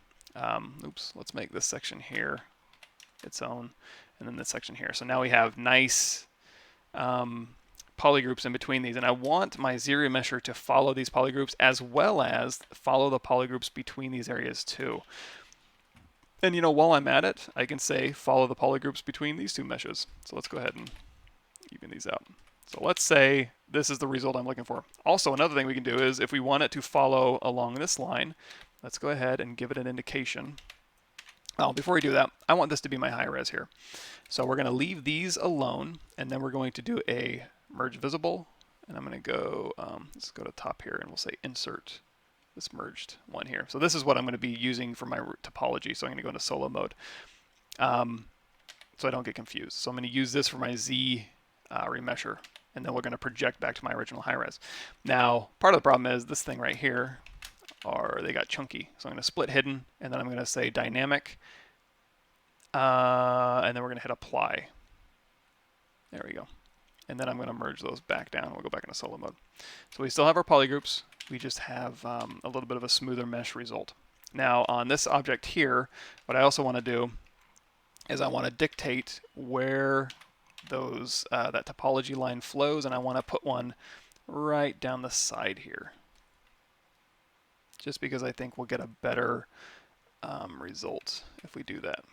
And you can also, you know what, another thing to break up is just the loops around the face. So let's do this. Let's go to one thing I like to look at, ZBrush for Illustrators. ZBrushForIllustrators.com. Scroll down till you get to Steve James. And then, boy, that's a low resolution. I'm going to go click through here. There we go. So I'm just going to follow these edge loops around the face, just so when we go through and when we're retopologizing, we'll get a little bit of a little more predictable result. So through here, we're going to say, you know what, all of this is going to be like the brow.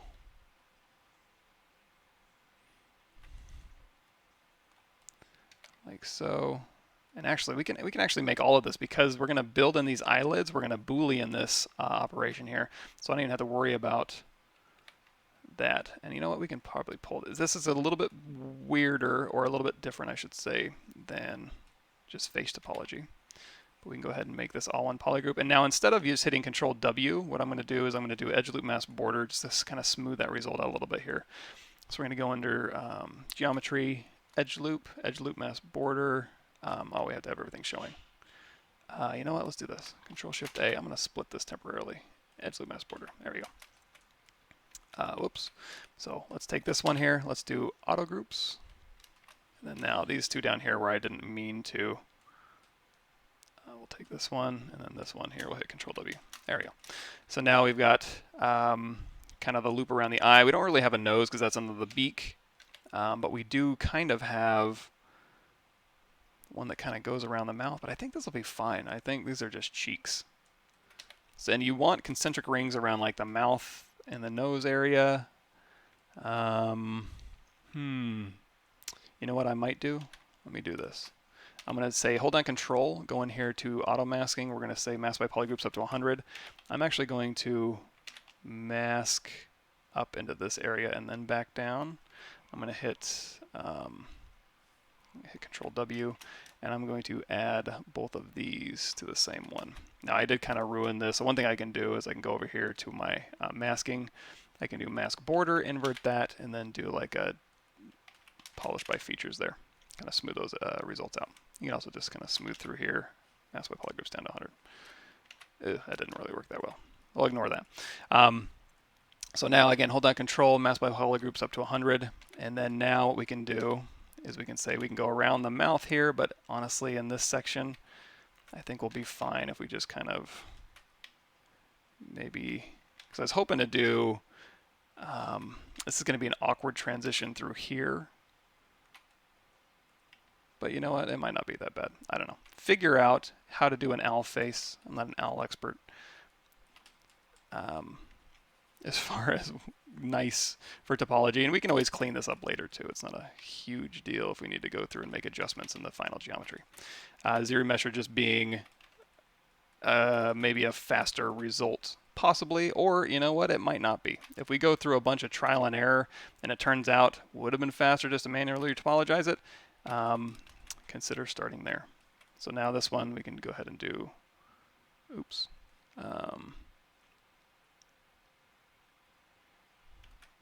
If you do edge of the mask board, it's going to leave a ring there. So we'll just go ahead and hit Control W. And then this back here, I don't really care what that does that much. If you do want to control, actually, let's go ahead and say Control Shift. We'll hold down Control Shift and Alt. And then we'll get rid of this. We'll hit Control W. There we go. You know, if this was the mouth, it would be a good idea just to put like a concentric edge ring around here. So we can hit edge of the mask border like so. So just any places where you can get concentric edge rings. And then if we did have the built-in eyelids, we would want to put an edge ring here and an edge ring here just to kind of control that. But since we have that built in, I think that'll be fine. So again, this is going to be problematic in here, but I think we might be able to soften that transition out just a little bit. So turn our lines back on. We got our fill on. We have X turned on. Let's go ahead and say zero mesher. We'll keep the adaptive size down fairly low. Let's go ahead and escape out of that. Target polygon count, we'll put it down to like 1K. We'll hit zero mesh.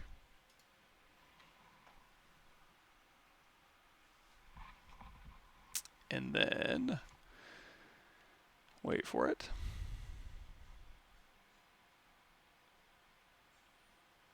It's having to think pretty hard there. And again, oh, stupid. Keep groups turned on. Smooth groups up to 1. Let's turn that down just a bit. And then we'll hit zero mesher again. Obviously, we want to keep our groups, so we're getting polygroups out of it. And then we can adjust our head in a second. Now, I'm actually doing this a little bit prematurely. One thing I do want to do is go ahead and add the eyelids into this mesh before I zero mesh. I'm just trying to see if this is going to be as problematic as I think it is. You know, it's not that terrible, but I could probably help this out a little bit if I went through here and I was like, you know what, let's go ahead and swing this down a little bit. Maybe that. Okay, so we're going to go back and we're going to merge this back down. So now this is, I want to build these edge loops in. Now this edge loop gets really tiny in there, which may again be problematic. You know, so I may want to like either fudge this out just for zero mesh purposes, and then I can always push it back later. Oops, let's turn off mask by polygroups down to 0.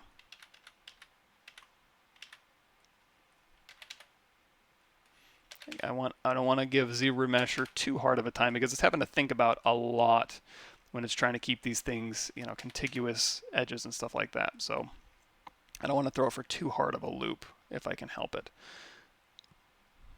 And then even I can invert that and I can say, you know what, let's drop this down. Let's give this a little bit more breathing room, again, just for retopologizing purposes. And then I can always go back in later and stick those or shrink those back together. I'm trying to remember, there was one result, or there was one thing where we kind of did that when we were doing, oh, if you want like overlapping fat folds and stuff like that, what you would want to do is go ahead and zero mesh it apart, and then after it's zero mesh, go through, and then you can kind of mush everything together and have them overlapping and folding up. So something like this. So now if we want to zero mesh this all as one object, you can dynamesh it, but it's going to give us a very gross transition between these objects. What I prefer to do is just go in here to your, let's turn off X symmetry because I think it's going to yell at me. Go into your gear icon here and then do a remesh by union. And there we go. Now one problem is when I was moving this stuff around, I did lose I got out of sync with my original high-res source pieces down here. Not a huge deal. One thing I can do is I can just duplicate this version off, and then we can just project to the one I moved around. And I can just delete my other subtools. I don't need them anymore. Okay, so there's the result. It went through in a Boolean them. So now, let's see. Okay, now this is going to be problematic. Let's do this. I forgot that this beard here was going to be its own subtool. Now it doesn't have to be. You can take this one and then add this one. Oops, this one and then this one. And you can make it all one subtool, or one polygroup, I'm sorry. If you really don't care about that geometry or having a loop around there. And let's see what this does. So we'll hit W, oops. Not W. We'll go down here to zero mesher, keep groups, target polygon on 1, depth size down 0, and zero mesh. And yeah, not a real good looking face right now. he's missing a lot of his cuteness. Now, before you zero mesh, if you did want to like do a lot of silhouette changey stuff, I would do that in Dynamesh first. Oh, we didn't have X symmetry turned on. And 1 might be a little bit low. Let's say 2K. Give us a little bit more to work with here. And you can do the exact same process for the body, or you can manually retopologize it, or you can do both. You can do zero mesher first, and then you can throw it into a Z-sphere. Excuse me, and then you can go and clean it up, which we may have to do with this one. But I mean, that's not bad. That's not bad at all. So what I'm going to do is I'm going to turn off. I'm going to move this one to the top just so I know where I'm at. Turn everything off but that and the original high res. And then if you wanted to go ahead and add subdivisions to get your detail back, not a whole lot of detail that we had, but just in case. What I would possibly consider doing is maybe, because I want to keep these eyelids nice and crispy, so I'm going to say crease polygroup. May not be the best idea in the world, but I think it'll work. So now we can hit Control D to subdivide, and then we can go to project all, and that'll project my details out. Control D to subdivide, project all, Control D to subdivide, project all, and then now we have a zero meshed version of the bird. Let's turn off our polyframe here with subdivision history. And we got edge loops all the way around, and we're in good shape. Now, if you did want to modify this topology, which we may want to do, one thing you can do to modify it is you can use ZModeler. So we can go through here. Let's go ahead and we'll delete higher. So if there's any problematic areas in here that you really don't like, these I don't really care about because I don't really see inside of there. But maybe like these rings in between these areas here, you may want to go through and fix, or even this inside of this eyeball. If you want to go ahead and clear that out, you can say delete hidden. And then you can say, let's go ahead and close convex hole. You can pull this in. And again, we can just simplify that geometry here. And then even in here, we could either do, well, first of all, let's do mask. I guess we could do move, but I like to have a little bit more control. So over this, we'll do mask point, and then invert that. And then we'll go ahead and push this back in. Now, if we want to snap this later on, might be problematic, but we can remove that from our Z project settings. Another thing we can do, we can go to insert edge loop, or I suppose you could also do an inset polygroup all if you want to add edge rings in here, which might be better for animation. You can also add edge rings around here. You can go insert single edge loop and you can add more edge rings since these are nice and concentric. Now, these rings, not so concentric, so that can be a problem. So to kind of fix those areas, let's go ahead and say, let's bridge 2 points, and we'll take this one to this one, and then we'll go ahead and grab this one, and we'll say collapse edge. Kind of collapse that in. So you can kind of use ZModeler to go through and rebuild some of this. Now, another thing you can do, which may not be so great because you'll kind of lose your polygroups, but you can always go back in and rebuild your polygroups, is you can go through here and you can say, let's go ahead and clone this off. And we'll go ahead and turn this off. And then here's my original high res. I'm going to go to append a Z-sphere. Wait, I don't want to append. I want to insert. Let's go ahead and delete that. Let's make it a little bit easier. So we're going to grab this one. We're going to go to insert Z-sphere. And then with the Z-sphere showing and my original high-res head showing on the Z-sphere, we're going to go ahead and hit X symmetry, go into transparency mode. We'll go ahead and scale this down, hit W. We could bury that right inside the head there. And then in our Z-sphere options, and again, like we were talking about before with you know, using this menu, this is where I would actually go right now to go ahead and just like add stuff as needed, but you can also go down here to your topology, and instead of editing your topology, we can go into select topology, and we can grab that topology here. I like to do a matte cap pearl with a dark gray. And so now we can go through here, and if we want to clean anything up, we can go through here, we can hit Q. Let's go ahead and say edit topology, control drag, control shift tap, and then go through here, and we can hold down Alt, and then we can just start rebuilding some of these problem areas that you may not like that much. And that would just be a matter of going through here and drawing. We can let's go tap off and go ahead and connect these ones up, and then we can hit W to move, and then let's go through here and we can doop, doop, doop, doop, and I'll go ahead and terminate that there. I'm not doing, I would say, better topology, just different crappy topology, but just kind of demonstrating that you can go through here and you can change the topology however you'd like. Again, with the caveat that it is going to remove your polygroups. If it ever auto-saves, that just throws you out of edit topology mode. Just go ahead and turn that back on. Once you have that, just like we were talking about before, adapt to skin, dynamic shutter resolution down to 0, density of 1, make adapt to skin. And now you have your new topology sitting up there. You can go ahead and delete that Z-sphere. And now we can go insert the skin Z-sphere. So here's our new topology, minus our polygroups. Polygroups might be easy enough to get back. Just do a group by normals, mirror and weld, and then you can just maybe even manually go through here and be like, okay, this was all one polygroup here, so we can go ahead and start painting this. And if we want to make it a little bit easier, we can isolate that. Oops. And now on this one, we can go ahead and do like an auto groups. And then again, mirror and weld. And then isolate this one, Control W. And now this one down here is like, oh, I didn't want that one. Hold down Alt and then Shift, and then go ahead and clean that up. So now we've got our polygroups back. And we redid the geometry there. And I guess this needs to be polygroup, but I think you get the idea. So we'll go ahead and delete that. Here's our high res. Here's our new geometry. And now this would be much easier to kind of move around and animate and stuff. If we did need to, again, if you did need to like close the eyeballs, you're going to need more geometry in here. So you're going to want to like insert, probably insert multiple. And let's see, can we do same polygroup? There we go. Insert multiple, same polygroup. And I wish it didn't crease. Is there a way to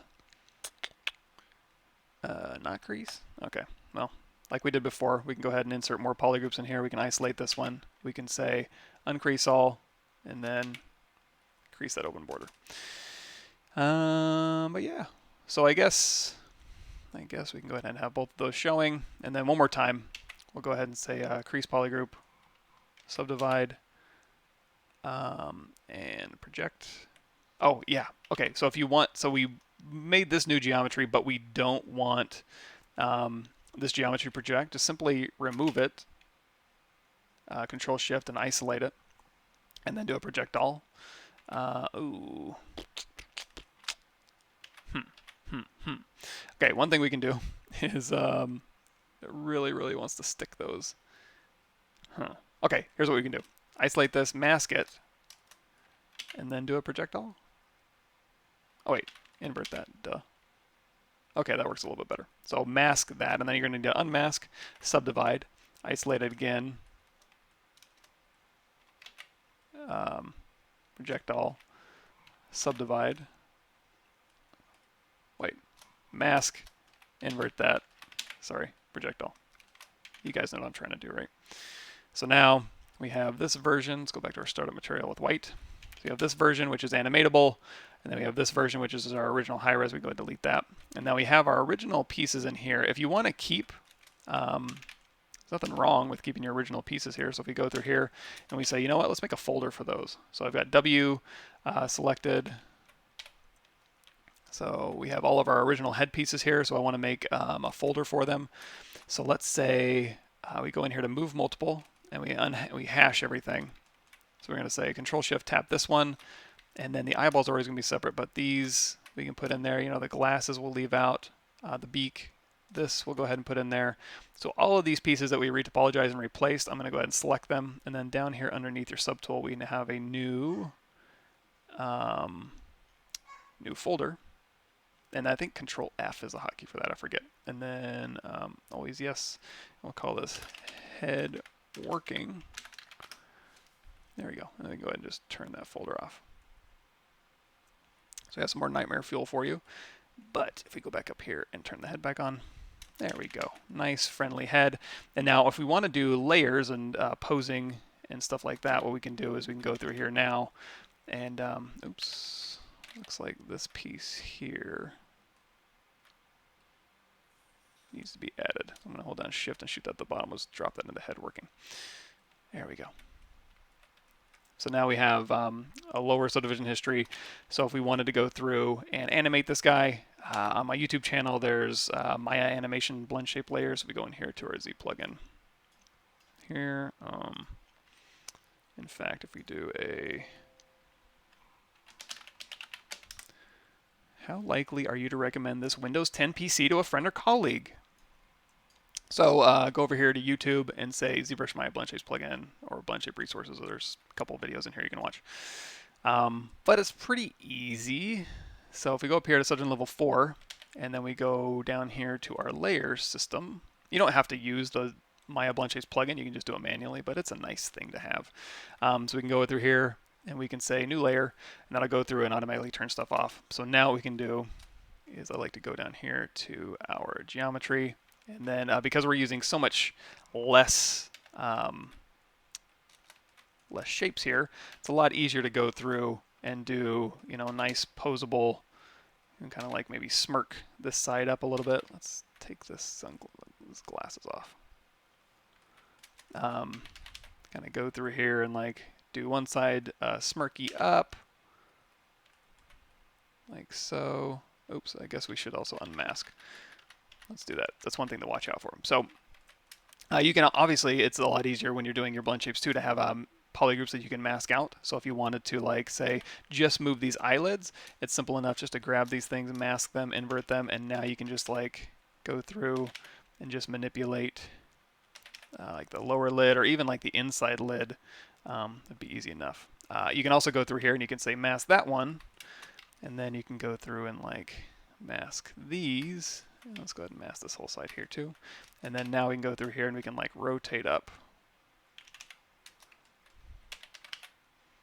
Like so. And now this would have a pupil in it, so I wouldn't worry too much about like being able to see that. But now we can grab these ones, and now we just have access to those vertices. We can kind of smooth those ones out and then bring those back.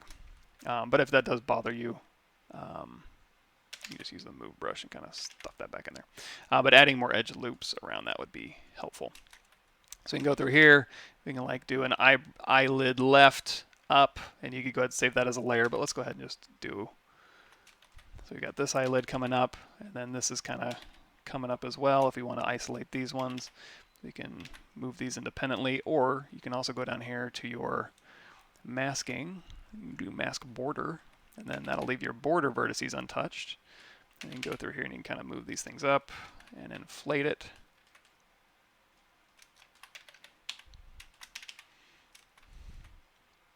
And then let's see, you can also use X symmetry here. So you can go through here and we can like isolate like these two.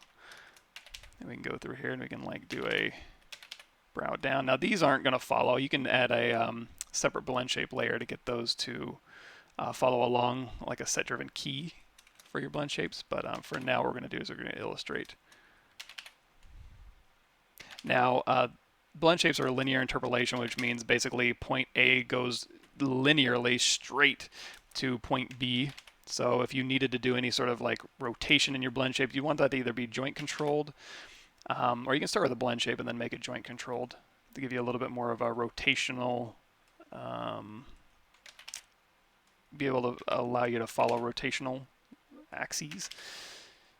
But another thing you can do is you just add multiple blend shapes. So if you had a big fat eyeball like this and you wanted to do a closed eyelid, you can close the eyelid, but then you'd have to go through and do eyelid quarter, 3/4, half, or you know what I mean. Break it down, and then you can swim through those blend shapes, and then I'll kind of force it to be like linear, linear, linear, but go around a surface. Because if you just go from open eyelid to closed eyelid on this guy, it's going to go here and then go right through the eyeball to the closed position.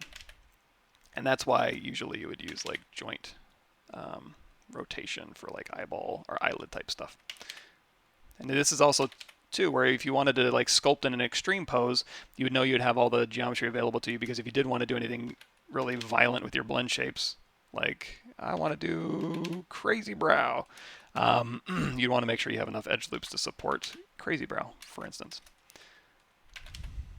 So here we can move the brows kind of independently from the eyelid just because of our polygroups here. So we've got one eye up, and over here we'll go ahead and turn X symmetry off. Oops. And we go ahead and, like, again, just move this one up and then maybe inflate this around here. And again, we're just sculpting on that layer. So when we're done doing that, we have to go up to our highest subdivision level here. And then now we have this available to us. We can kind of do our little blend shape like so, and you can just stack these on top of each other, blend shape, blend shape, blend shape. Blend shapes are also additive, so if you have blend shapes that move these vertices, and then you have another blend shape below it that also moves these vertices, you get double translation on those vertices. So that's when you come into like deconstructing shapes and stuff like that to make sure you don't have any overlaps, but that gets a little production-y.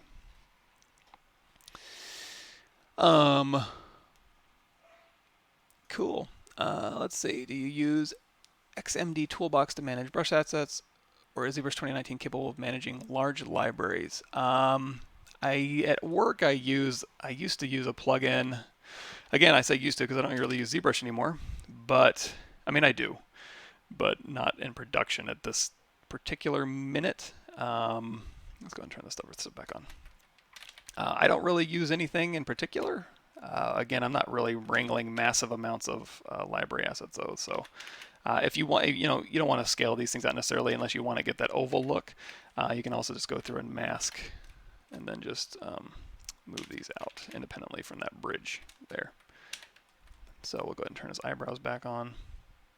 Another thing, this is the kind of thing too where you could like, yeah, this is what we were talking about. We're like zero meshing this like kind of fat fold in there separately, but also when it comes to feet. Another thing we can do is we kind of just blocked out these feet. I think we did, we could just zero mesh these things. This might be okay if you're looking for like just kind of lo-fi feet, you can do that. If you want to make sure these edge rings, you don't have any spirals, which the new zero mesher, and actually the older zero mesher wasn't bad either, usually did a pretty good job, but you can go through here and you can say, two ways you can do this. Hold down Control Shift, go to select lasso, and we can grab like these two, hit Control W and make its own polygroup, or even easier is Z Modeler polygroup polyloop. Let's go through here and tap Alt.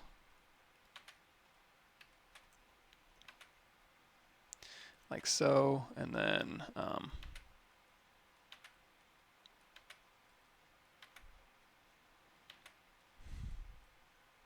now here it starts getting a little problematic, I bet. Yeah, this is gonna lead to issues. So this one, we may have to like fix this one. We could bridge that one, collapse, but that gets a little bit squirrely. May just leave that one alone. Another thing we can do though, if you wanted to remesh this one, I'll show you that in a second. So anyway, polygroup.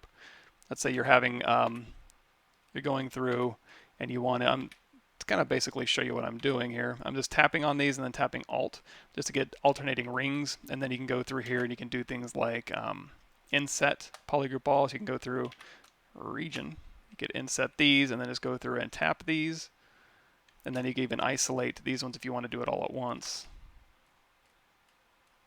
Hit Control W, and then you can go through here and you can say like Hue Mesh polygroup all, and you can pull these up, or if you want to hold down Shift and pull along that surface normal, and then you can like crease PG and then hit dynamic. You can have that kind of look. However, another thing you can do, if you wanted to zero mesh this and not get any loops, you want to control your loops even more. Let's go ahead and say here, so we did this, we realized, you know what, I want to really control my loops. So one thing you can do, let's go ahead and make a loop here, and isolate this here. So we've got a polygroup here, a polygroup here, a polygroup here, and then all of these ones I'm just going to collapse into their own polygroup here. And take this one here, Control W, and then these ones, Control W, and then these ones. So now we have, again, guides. Now we don't have any high res we need to snap to, so I'm not going to duplicate this off or anything, but we'll say, say same, keep groups, smooth groups up at 1 is fine, adaptive size down to 0, and we'll just zero mesh this result. And then now you know that in between those poly groups, there's not any spirals. So now it'll be a little bit easier for you to go through and just break these things up. So now in this case, you could isolate this. You can do Control-Shift S to shrink, Control-W, S to shrink, Control-W. And then now they're already broken up. Same thing for this one. Let's do that. W, Control-S to shrink, Control-W, Control-S to shrink, Control-W, S to shrink, Control-W. So now we've got that. And then now we can go through here. Now here, you can go through here also, and you can do like bevel as the complete if you want to try that.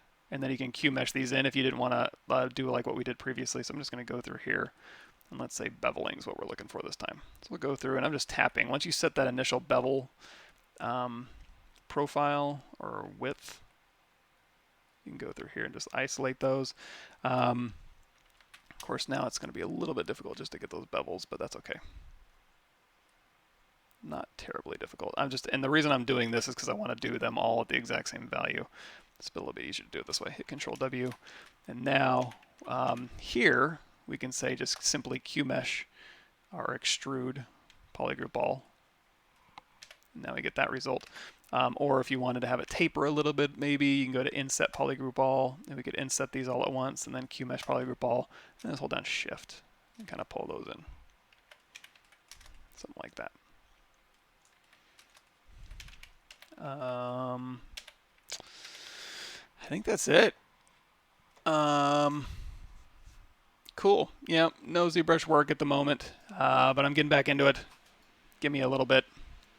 So let's say we got this going, and we want to go ahead and just let's do a cartoony render. Well, first what we need to do is we need to put him a little something to stand on. So I'm going to go through here, and we're going to model a cylinder off of him. I'm going to grab his body here. Let's go ahead and say split mask points, and we'll go ahead and say auto groups, isolate this one, delete hidden, go out of X symmetry here, W. Let's go ahead and scale this like so. Probably a little bit easier ways to go about that, but it is what it is. So we'll go ahead and just kind of stick that in between his feet here.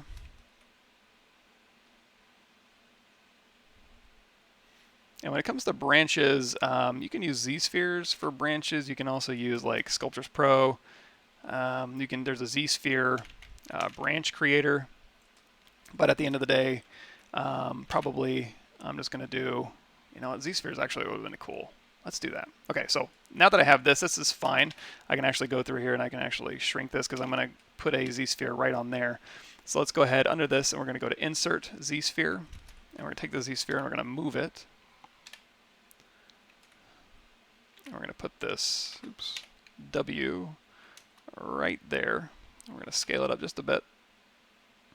And then this other Z-sphere is going to go into Transparency Ghost, hit Q, hold down Shift, and that'll make it the exact same size. And we'll go ahead and put that right through his feet there. And now this original cylinder here I don't need.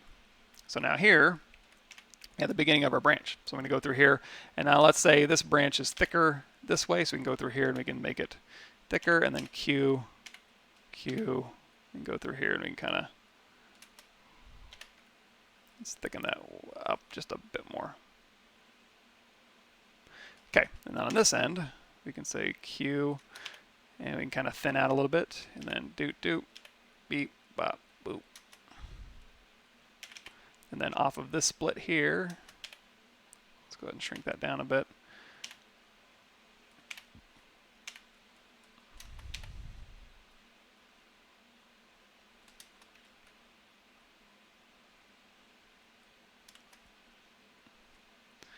There we go.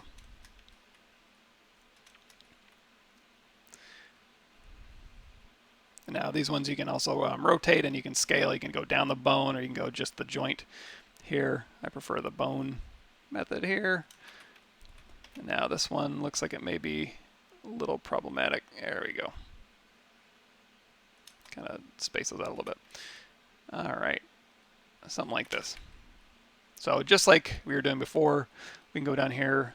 You can just keep it a Dynamesh at this point if you want to, if you just want to like sculpt on this branch. I prefer adaptive skin, density down to 1, Dynamesh resolution down to 0, make adaptive skin, and we don't need the Z-sphere anymore.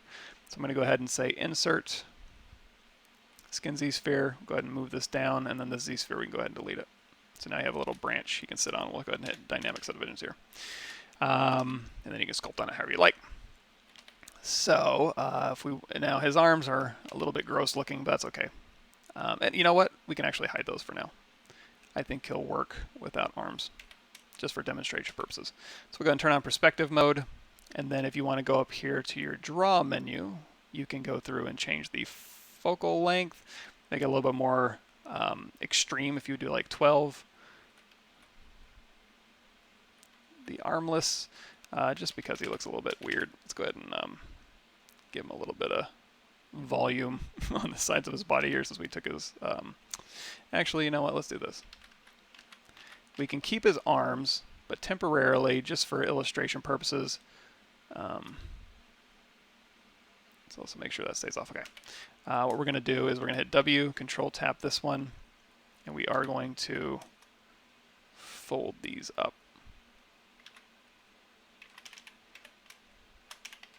Actually, these are all put together, aren't they? Control Shift A. Yeah, that was our demo. Okay. Let's do this.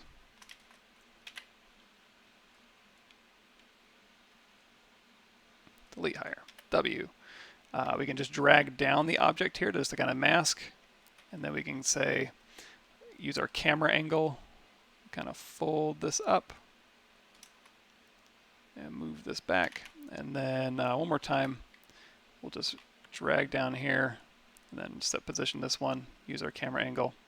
And we can kind of fold this here. And go through and smooth. Go through and inflate. We'll do another mirror and weld, and we'll go ahead and turn on our X symmetry here. Got a little chicken arm. He doesn't have feathers, which is, this is how I would want to make the geometry and then put the feathers on later. Right now it looks like he's kind of a turkey ready to be put in the oven, for which I apologize, but good enough for now. So let's go ahead and hit D for dynamic on that one. And it looks like he has Q grid turned on, but I guess not.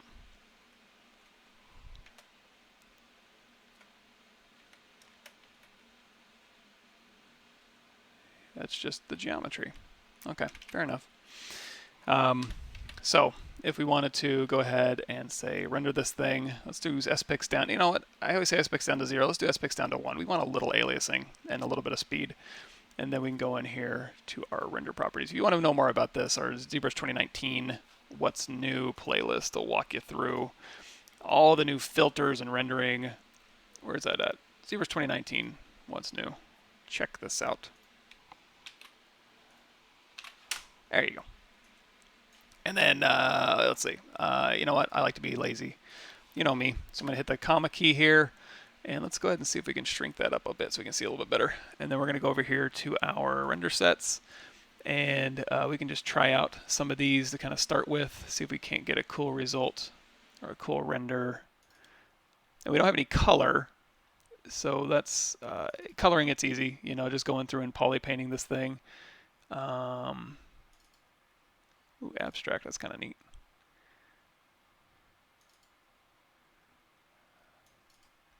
But if you wanted to do like a pen and ink, these are a pretty good place to start. And then you can go through here and add all sorts of effects. So let's see. I kind of want to stick with a black and white pen and ink one. Although, you know, it is kind of cool if you had the stuff poly painted. And again, it's not difficult. So it also depends on what startup material you use on some of these if they don't have it capped. So what we could do is we can just simply go through here. Is there a good color scheme? Let's say, you know what, let's go to Skin Shader 4. And we're going to go to Color. And you can see I have Fill Object set to Alt-Control F. So we can go ahead and fill this. Oops, let's unmask that. There we go. And then this we can fill with white. And then this we can fill with a very dark brown. And then the body we can fill with, we'll hit C to get that same color. And then the arms we'll do a slightly darker color. Let's mute that just a bit. And then the beak we'll do a little bit orangey.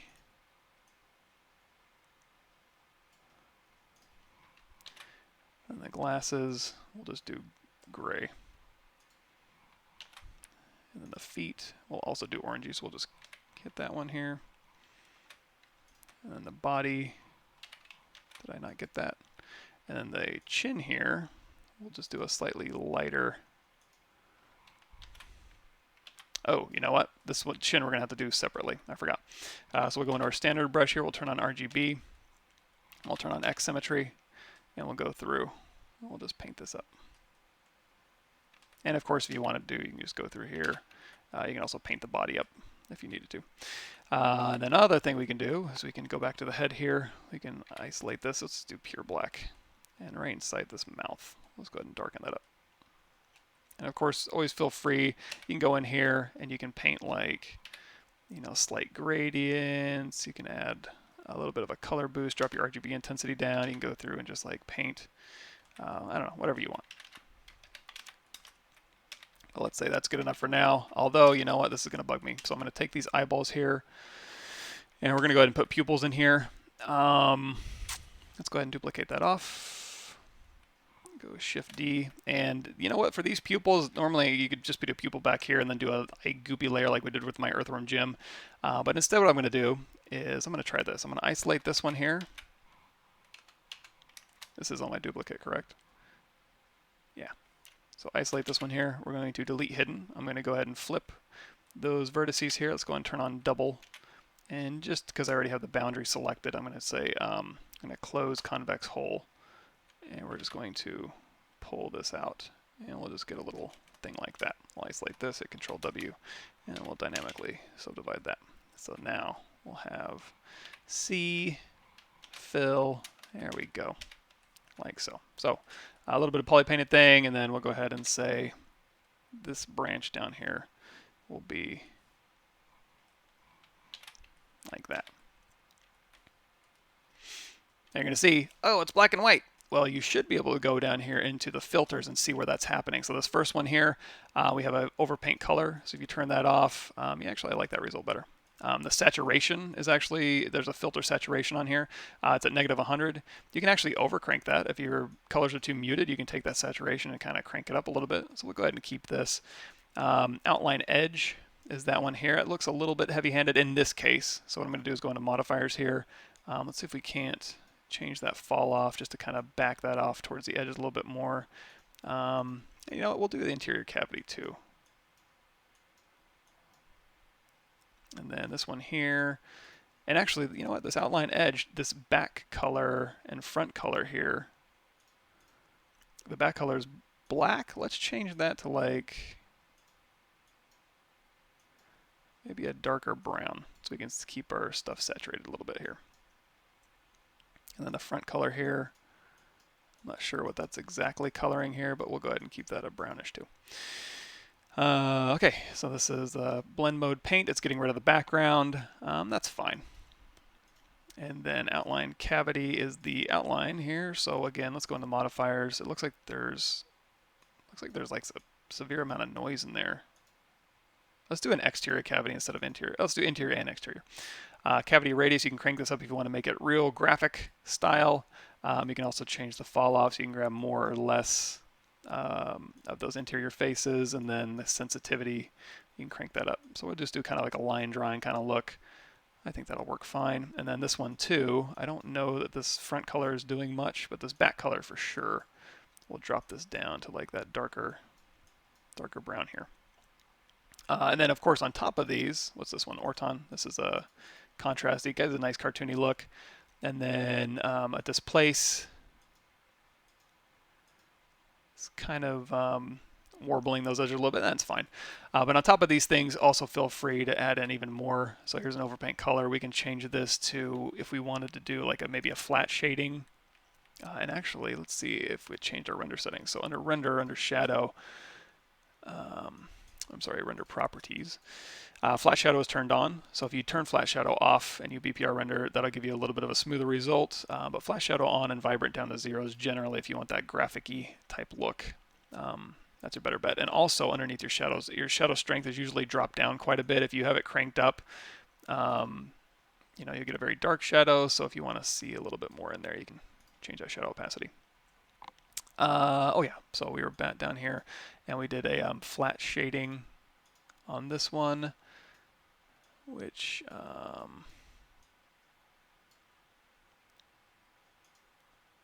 number of shades, 3, 4. Kind of play with these a little bit here.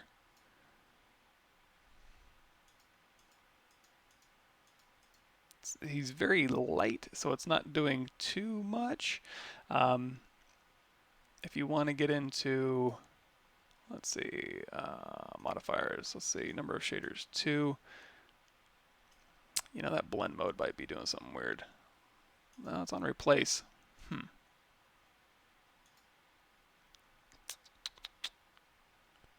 Another thing you can try doing is you can take this flat shading here. We can say, you know what? Let's cut this, and we will paste that right in there. So we're going to, that one we weren't using, so we do flat shading at the beginning, and then blend mode we'll put back on replace. And then, yeah, the saturation is doing some zany stuff with it. It's giving it that blues. That's okay. So flat shading here, number of shades, say 2 or 3.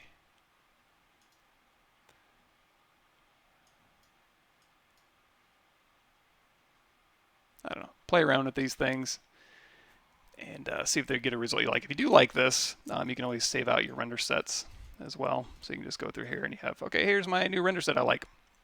So then you go up here to the top of your render menu here, and you can say render, save, and then you're going to want to save it into your ZBrush 2019.1 Z render presets, and this is your ZRP, so we'll call this Owl render preset. So now when I go into my render presets, my render sets here, let's go ahead and make these a little bit bigger if we can. Is it going to let me? There we go. Let's see, element OP owl. So we have our little owl render preset in there, so no matter what we bring in, we'll have a cool little render for you. Cool. Yeah, I'm hoping to get back into maybe not so much production work, but at least training, so I can get back into making videos and doing cool stuff. That'd be a good happy medium for me. Oh, sorry about my webcam. I had to turn it off when I was streaming both. I was trying to do 2 OBSs, and of course my microphone didn't work with 2 OBSs, so I'll have to figure that out. I was hoping to stream to my YouTube channel at the same time, but that didn't look like it was going to work. But yeah, no UVs for this one. I would probably just run it through Houdini for a quick game res and then throw it into Painter. But anyway, it's 8 o'clock. I'll let you guys go. Oh, if you want this, you know what? I can. I'll drop that into the Discord. If you guys want the owl render, I'll drop it in the Discord if you want it. It's just the Z render project. So cool. All right. Thanks everybody. And my birthday's on Thursday. I could stream on Thursday. We'll see what I have going on. I have something weird going on. We have lore course training for our Happy Staffy. So I might not be able to stream in the morning. I'm going to try to stream in the afternoon if I can. If not, you know, I'll try to stream more throughout the month. It might just be more of a oops, here I am type deal. But we'll do a little bit more. It will work as a turntable. So all you would have to do is hit BPR. And then there's Turntable Master, but if you wanted to just quickly do like a movie, boy, it's been a while since I've done this. Let's go to title image. We'll do fade out, and then we'll do overlay image, opacity down to 0. Under timeline, you can do modifier. The spin frames is fine. Timeline. Oh, aspects. Let's drop that. If you wanted to do a faster render, you could do, boy, how do I not remember a recursive size of 0? And we want to do the document half. Timeline overlay. This is what happens. This is turntable. Here it is. So now if you do a turntable, it'll go ahead and just capture this as a little graphic turntable image. Now, if you do have like texture overlays and stuff like that, it is going to kind of swim through those. There's no like projection. I don't know. It's not. It probably won't give you the effect you're looking for, but you can certainly give it a shot and just do a quick. But you just have to hit BPR first and then hit render turntable or whatever. You can actually animate your cameras too if you want to. And this will allow you to do this, and then we'll see how it exports here. Wait for it. Don't forget to tell new people about the Dawn Father. I'm not sure I remember what that is. Let's see, wait for it. Okay, so that movie's done. So then underneath our movie here, we can go over here to, let's see, time lapse. Oh, we can play the movie or we can export it. So we'll go ahead and export this movie. Let's drop that right onto our desktop here as an MPEG. That's fine. Boop. And then let me move this here. So we've got our little MPEG movie here. Now I did medium, so it's doing like half. But there's our little render movie. Pretty neat. Pretty cool. Not too shabby. Anyway. Can we record a model with blend shapes without turntable as a video? Yeah, all you would need to do is you would set those keys with your blend shapes. In fact, I kind of do both in my, I'll show you a video real quick. Let me see, recording, ZBrush training, exported all week, unit 5, nope, unit 6.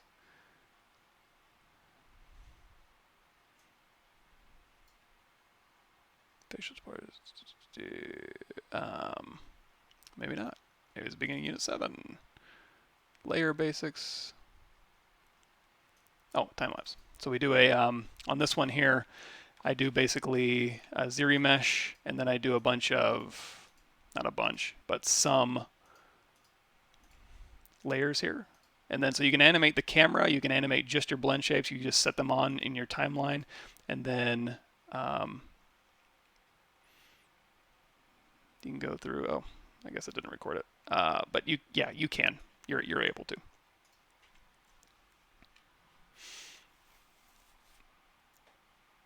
Yes. So I'm going to go ahead and I'll edit these videos down. Also, I'm going to I have some old Pickle Rick videos that I recorded like 2 years ago that I need to go ahead and put up on my YouTube channel. So I'll do that. Anyways, thanks everybody. I'm going to go ahead and stop and see you guys next time.